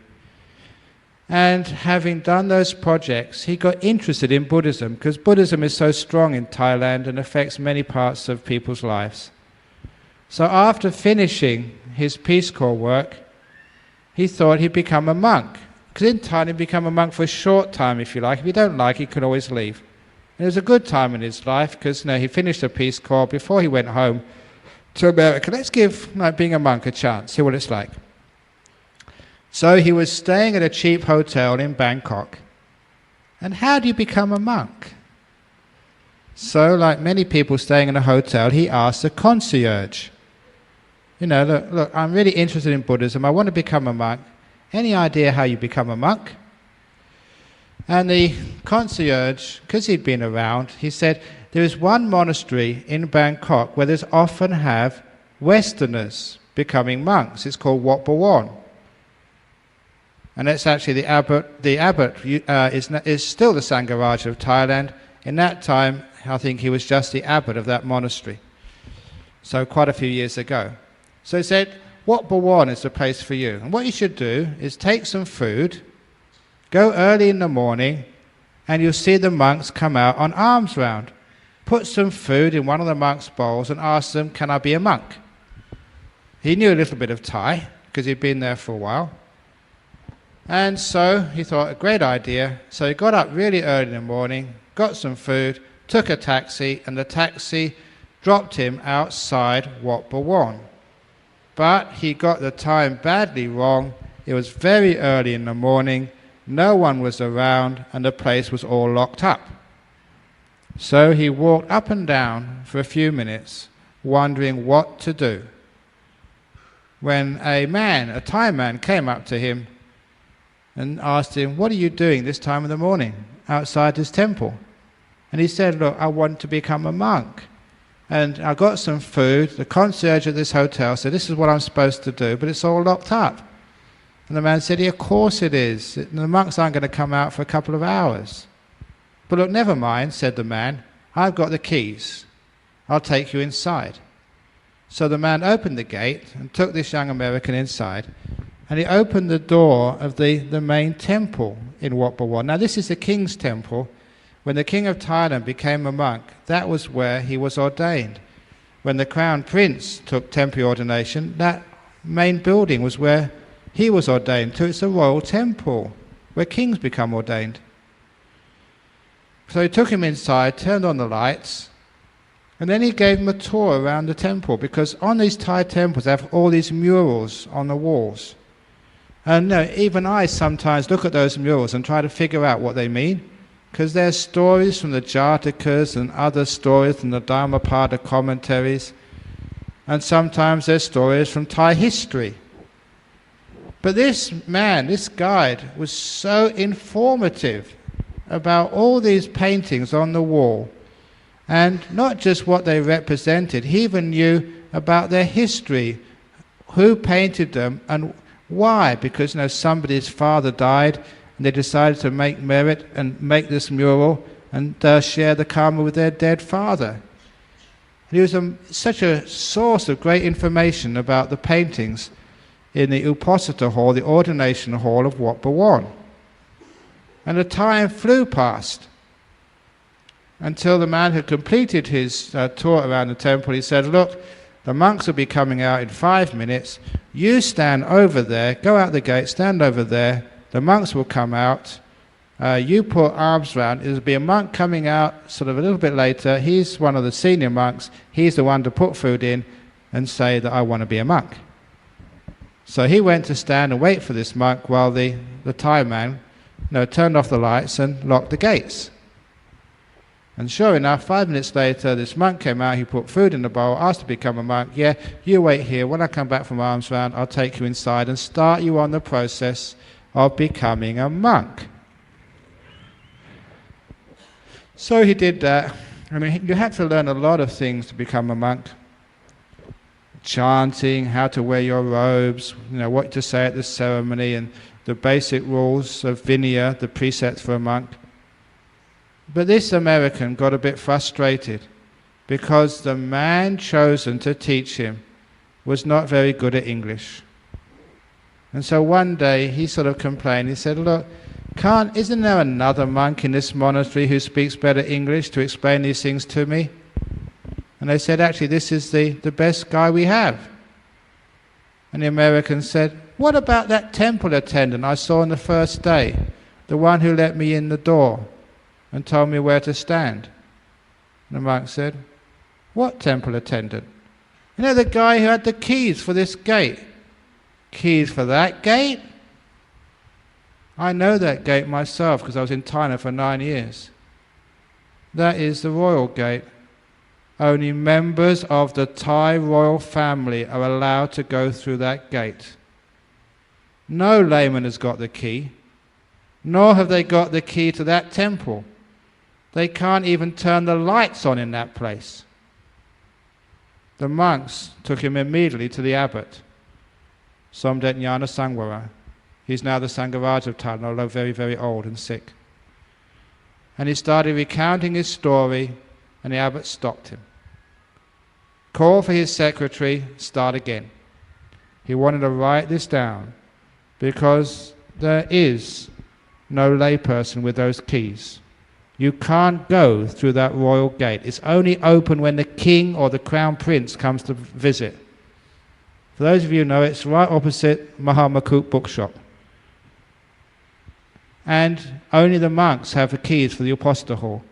And you can't turn on the lights where he turned on the lights. Not even the abbot of this monastery knew all the history of those paintings. It was so long ago, over 120, 50 years ago or something. And so he wrote everything down. This was a man who didn't exist. Keys which no one had. Information which not even the abbot knew. And when finishing the account, they asked, what did that guy look like who opened up the gates for you? And he described him wearing old-fashioned Thai dress. Not the dress you wear these days, but the dress you may have seen in old paintings of 100 years ago.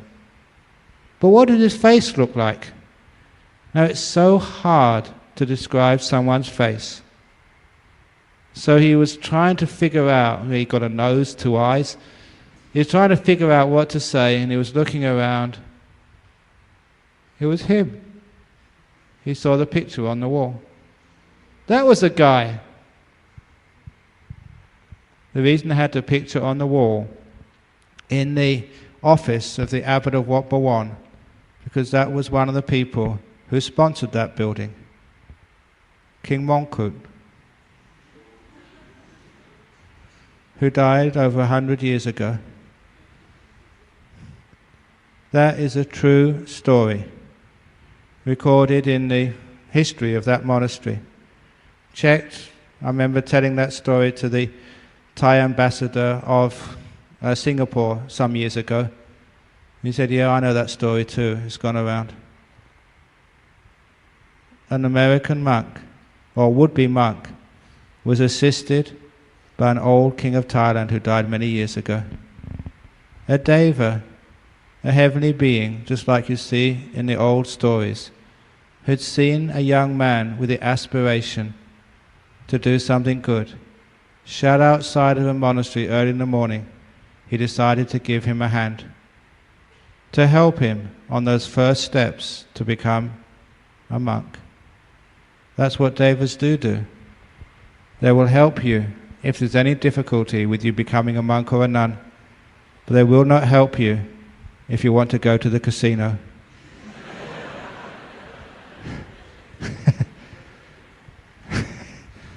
That's a great story of Davis, a true one.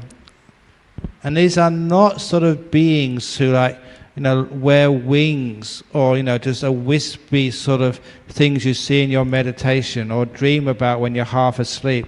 This was waking life, fully alert, fully awake, and there was no difference, it seemed, between that person and an ordinary human being, except their clothing and just what they could do. So sometimes, as I say, ghosts can often appear to be just like ordinary human beings, the same as devas. In fact, there may be one sitting right next to you now.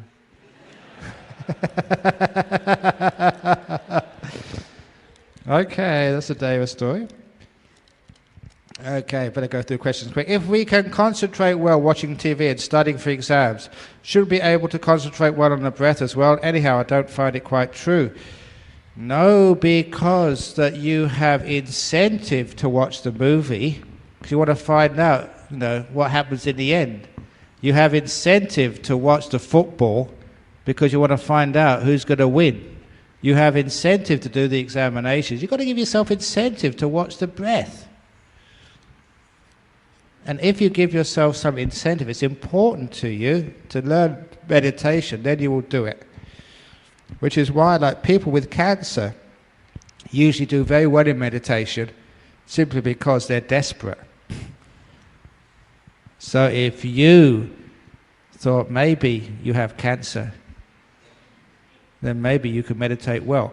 There was one old monastery in Laos before the fall of Laos to the communists, and I knew a monk who would practice in this monastery, and he told me that the abbot would take the new monks for a walk in the jungle all day, a really tiring expedition. And he will arrange it to come to a clearing in the jungle, not that far from the monastery, just before twilight. Because in that clearing were these huge tall trees. And on a high branch of that tree, they'd built a small platform about the size of those little blue mats which you're sitting on, with no railings on the edges, but with a ladder going from the ground up to the top. And the abbot would order the young monks to climb up that ladder, sit on that platform, then he'd take the ladder away and say, "I'll be back in the morning." So these monks were sitting meditation, I don't know how many, 50, 60 feet above the ground, on a tiny mat, not wide enough to lay down. They could only sit cross-legged, and they knew if they fell asleep or started nodding, that would be it.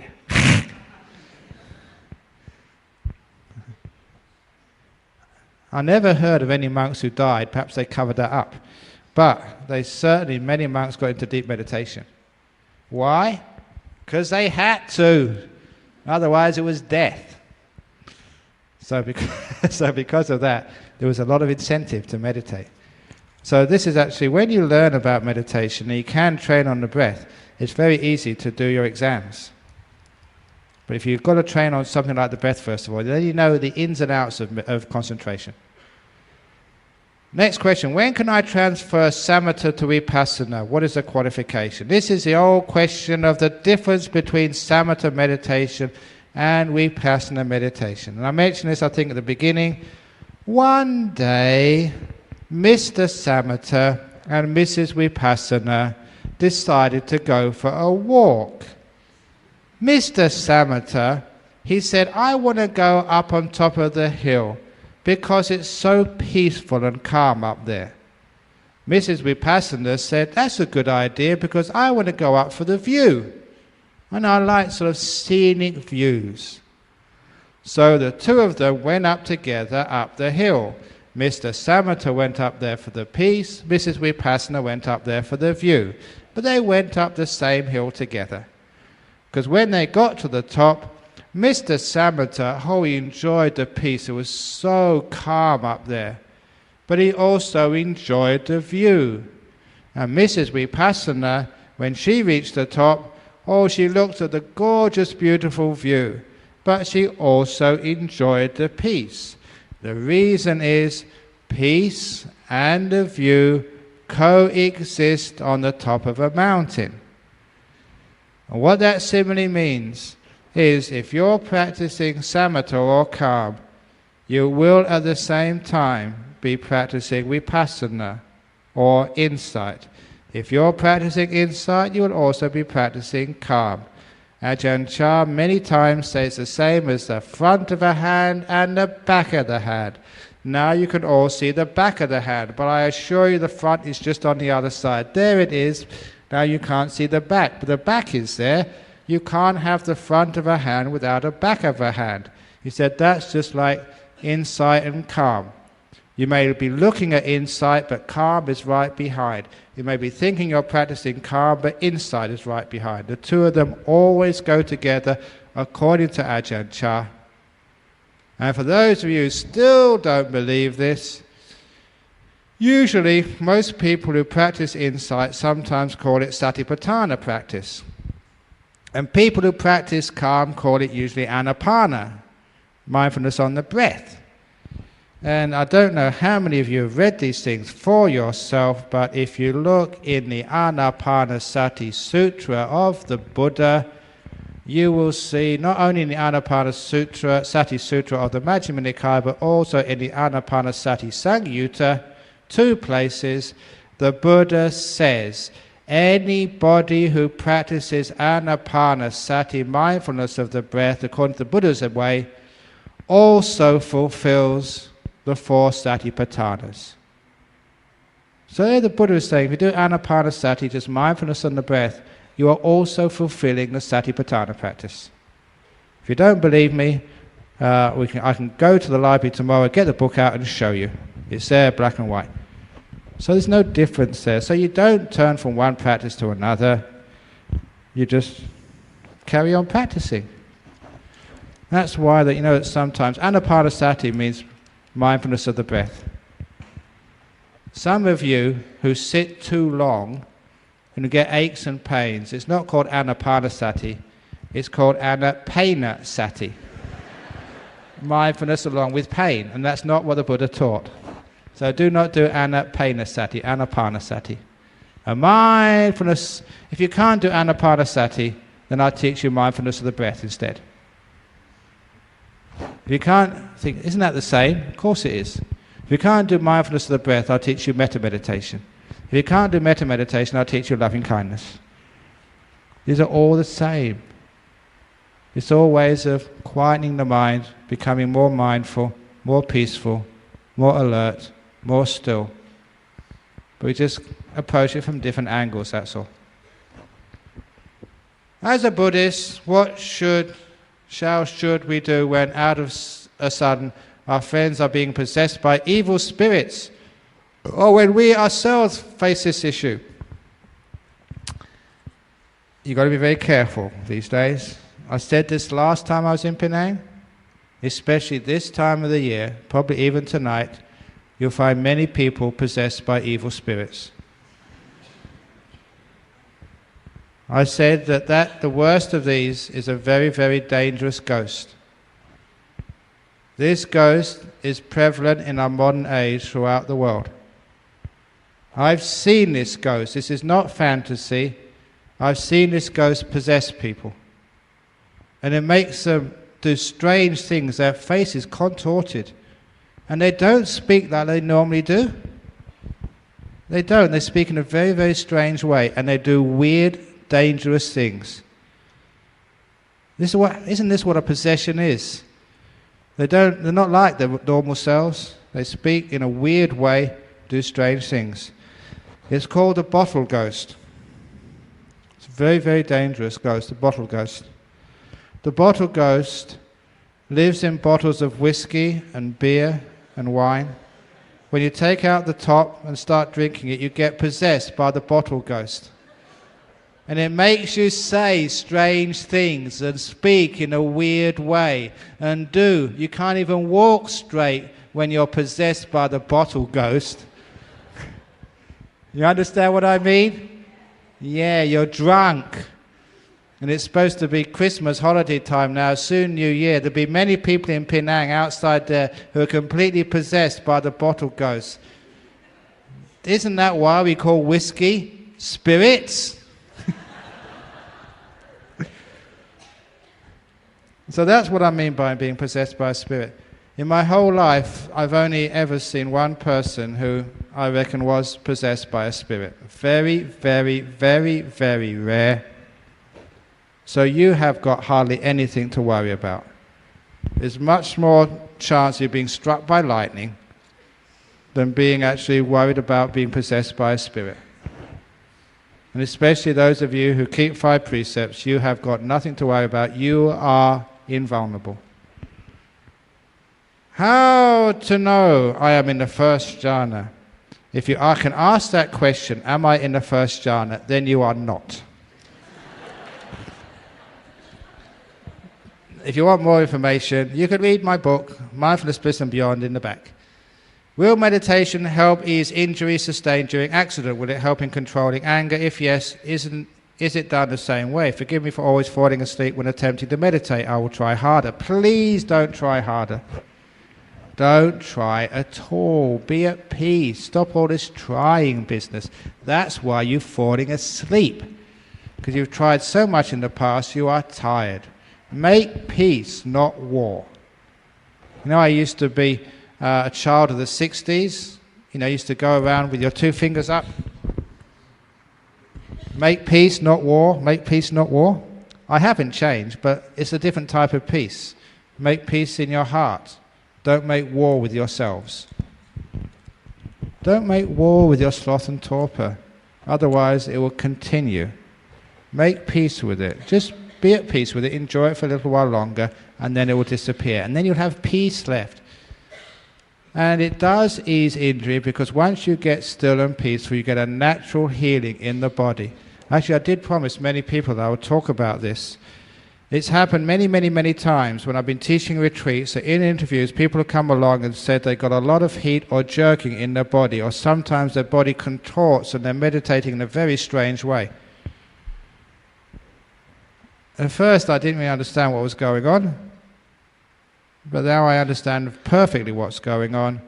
For example, some years ago, a lady came to me. She said when she was meditating, she got quite peaceful, had all this heat in her back and neck. It got really hot. So I said to her, when did you have your back injury? And she started laughing and said, Ajahn Brahm, you've done psychic powers. You know I had a back injury. I said, no, I didn't do psychic powers. It's just logic. Because I know that the reason you got all that heat in your back was because that's where some injury was. And when you get very still and peaceful, all the energy in your body has a chance to go to where it's needed. And that's why it's all gone to your back. And I can guarantee you felt so much better afterwards. Say, yeah, I felt just so at ease, things were loose. The guy who went into contortion while he was meditating, he didn't force this, it just happened to him. And the reason was he had an accident, and that was how the body felt it needed to open the channels so the energy could flow to that area. Other people have jerks in their body, and all that is again energy going through the blockage so it can actually flow to the parts needed. Some women have heat in their breast because they've either had breast cancer or it's incipient cancer, and when they get very still, the energy goes in there and heals things. Because all of the time, your body is an amazing device. And it has all of the healing mechanisms in it, not just the immune system, but the flow of energies. The reason why we get sick is because we're so tense, we struggle and strive so much that our body doesn't have a chance to heal itself. If you can really relax in meditation, it's amazing just how healing happens. Another, I don't mind telling you my personal story. There's a small little thing which happened to me because I was in Canberra giving some talks a few years ago. For those of you who know the town of Canberra, it's one of the coldest cities in Australia.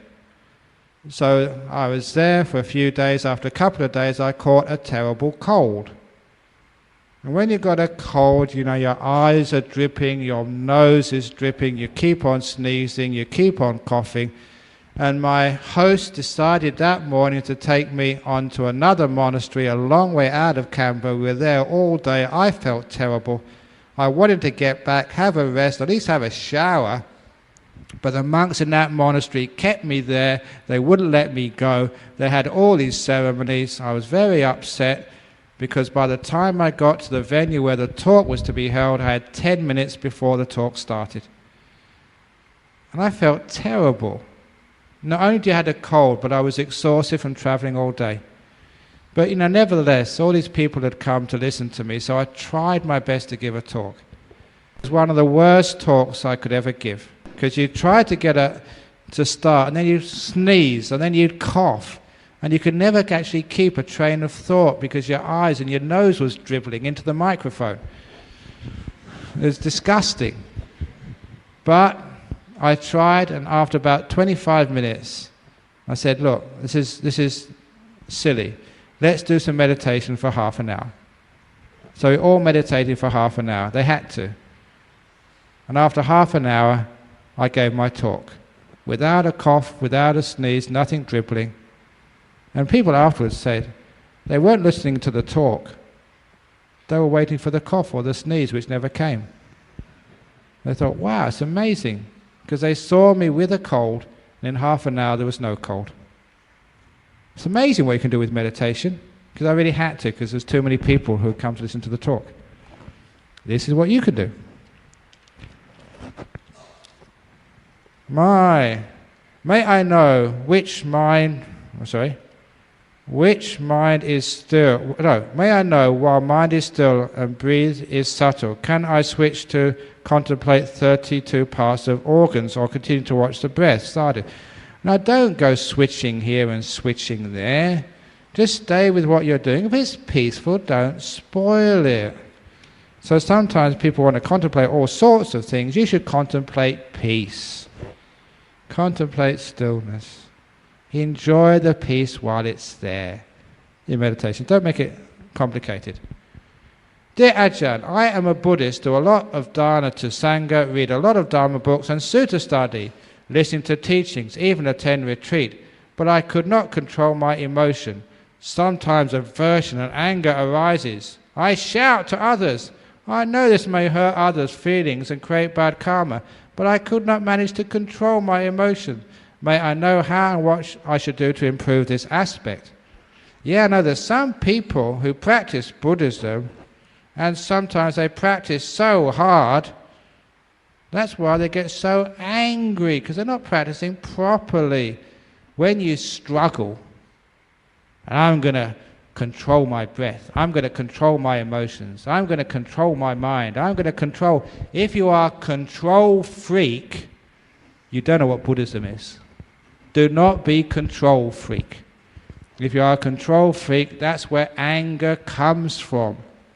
Where anger comes from, you try to control your mind, control your life, you will eventually come across some obstacle which you can't control, usually your wife or your kids, or your husband or something, your business. And people who succeed in controlling in their early life, they're the troublemakers. The successful people think that because they can have succeeded so far, all they need to do is to exert their will and they can get whatever they want, or they can overcome the obstacles in life. But eventually, when you follow the path of will, you'll soon come to something which you can't beat. And that's where you get frustrated. Frustration leads to anger, and anger leads to this emotional outburst. All coming from frustration, coming from misplaced confidence in your will. In meditation, in Buddhism, you should learn how to let go more. More loving kindness, more gentleness. Right thought. Number 2 of the Eightfold Path means thoughts or intentions of letting go, loving kindness and gentleness. Nekama Sankappa, Avayapada Sankappa, Ahingsaka Sankappa. Here translated quite accurately as thoughts of letting go, thoughts or intentions of loving kindness. The door of my heart's open to this moment, to you, whatever. And thoughts of gentleness, not violence. If you do violence to your body, violence to your mind, no wonder you get angry. So the reason is people, sometimes they don't understand what Buddhism is. Don't be violent, be gentle. Gentle when you study, gentle when you discuss, gentle when you meditate, and then you'll be gentle when you go home afterwards. For 20 minutes of sitting, my mind was mindful and peaceful. Later, a lot of hindrances attacked my mind. Sadhu, well, he's had 20 minutes. Be grateful for that. So wonderful. You had 20 minutes of peace. Good on you. So stop being so demanding in nature. The Christians have their way of funeral, and so as the Muslims and Taoists or Hindus. How about the Buddhists? How should a Buddhist funeral be conducted? Without superstition and without too many tears. In a Buddhist funeral, we celebrate the life. We don't mourn the death. For example, this was a great Buddhist funeral recently. There was a lady in Australia, in Perth, who liked to play the game of bingo. Do you know bingo? For those who don't, they have a card with a series of about 15 numbers, and people draw these little balls like a lottery, and when the ball comes out, it has a number, and if it's a number, one of the numbers on your card, you tick it off. And the person who gets all the 15 numbers ticked off, they shout out bingo, and they win a prize. It's like a little bit of harmless gambling, but it's not real gambling. You don't do it for lots and lots of money. It's more like for fun. And so the lady who died loved to play bingo. That was one of her hobbies. So you know what they did at their funeral? The people arranging the funeral handed out bingo cards to everybody who came to the funeral. And the funeral director had a bingo thing where he called out the numbers, and this was out of memory, because this is what the lady loved to do, to play bingo. But the nice thing was that nobody realized that they all had the same numbers on their cards. So when the last number was called, everybody shouted out in unison, bingo! Everyone was a winner. And it was just a nice way of actually celebrating a person's life rather than mourning a death. So a Buddhist funeral is for the people left behind so they can celebrate a life and actually make a sort of a closure of what happened and move on to do something else. And for the person who's died, to make sure that they also move on. So Buddhist funerals are very, very popular, and so popular that many Christians in Perth, and this is not exaggeration, have asked me, can I do their funeral for them, because they were very impressed the way the Buddhists do funerals. So I'm already booked up to do funerals for Christians. What is the difference of Nibbana and the world of Amitabha, Pure Land? If greed is very strong, if you want more money or gamble, how to stop it? There's a huge difference. Nibbana is the end of things. The idea of the Pure Land is said to be like a stage on the path, but Nibbana is the end. But I won't go into too much detail on there, but if greed is very strong, we want more money, how to stop it? A very easy way. Use wisdom. Recent research which has come out of the United States, they wanted to see the connection between wealth and happiness. And one of the things which I think we all know, if you have too much money, these multi-millionaires, sometimes they're so lonely, they've got so many worries because they've got so much responsibility. They're afraid of their relations, because every time they see like a cousin, they're always asking for some money. They're afraid of religions because we always ask them for donations. So wealthy people are very lonely. If it's a wealthy person, they wouldn't dare come in this hall because they see a donation box and run. So it's well known that too much money is actually bad for your happiness, but also too little money is bad for your happiness, because being poor, being hungry, having no place to stay is a big worry. So it's obvious there must be some sort of peak income, peak amount of money, which gives you the maximum happiness. And this is what a number of universities in the United States did huge amounts of research to find the optimum income, the income where you're the peak of happiness. And what they found in the United States was 50,000 US a year. Less than that, and you were generally unhappy. But more than that, you had just too many problems. And your simplicity, your friendship, sort of started to suffer. So 50,000 was the peak. Now, the way to solve your greed, and also as an act of compassion from me, if there's anyone in this room earning more than 50,000 a year, we can help you.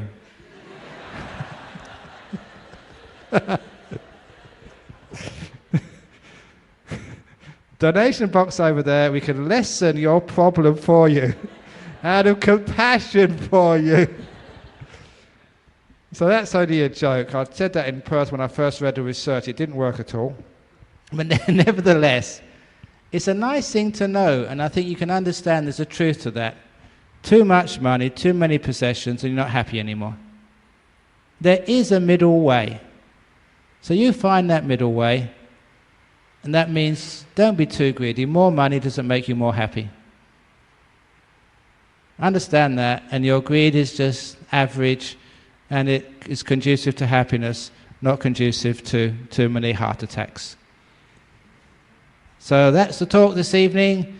Of all the questions, I've gone over time for a quarter of an hour, but let's do the sharing of merits, and then we can make the announcement. Sharing of merits first. Idam yatinang hotu sukhita hontu yatayo. Idam yatinang hotu sukhita hontu yatayo. Idam yatinang hotu sukhita hontu yatayo.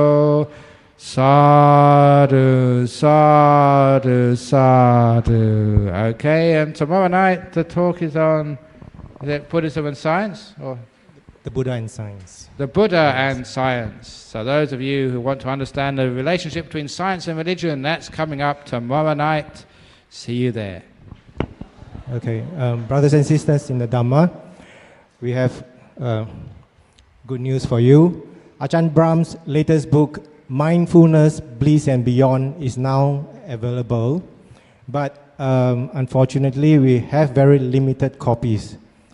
Now, this is the ultimate book on meditation from practitioners.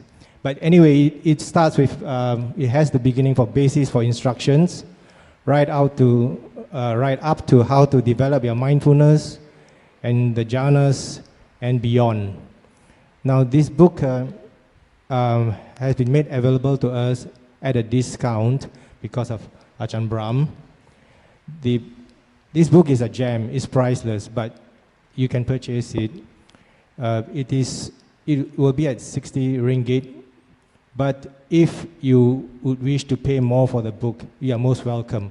All the excess funds from the money from this book will be donated to the retreat center, which is being built in Perth. The retreat center has now been given a name. It's called Jhana Grove Meditation Retreat. This retreat center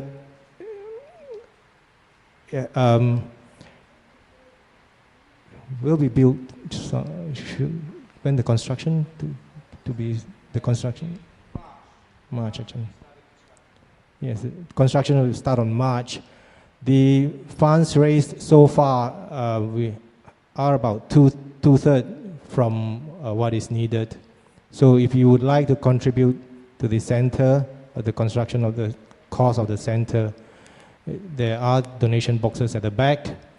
Now, this retreat center, when it's available, the facilities will be available for free if you wish to go there and practice.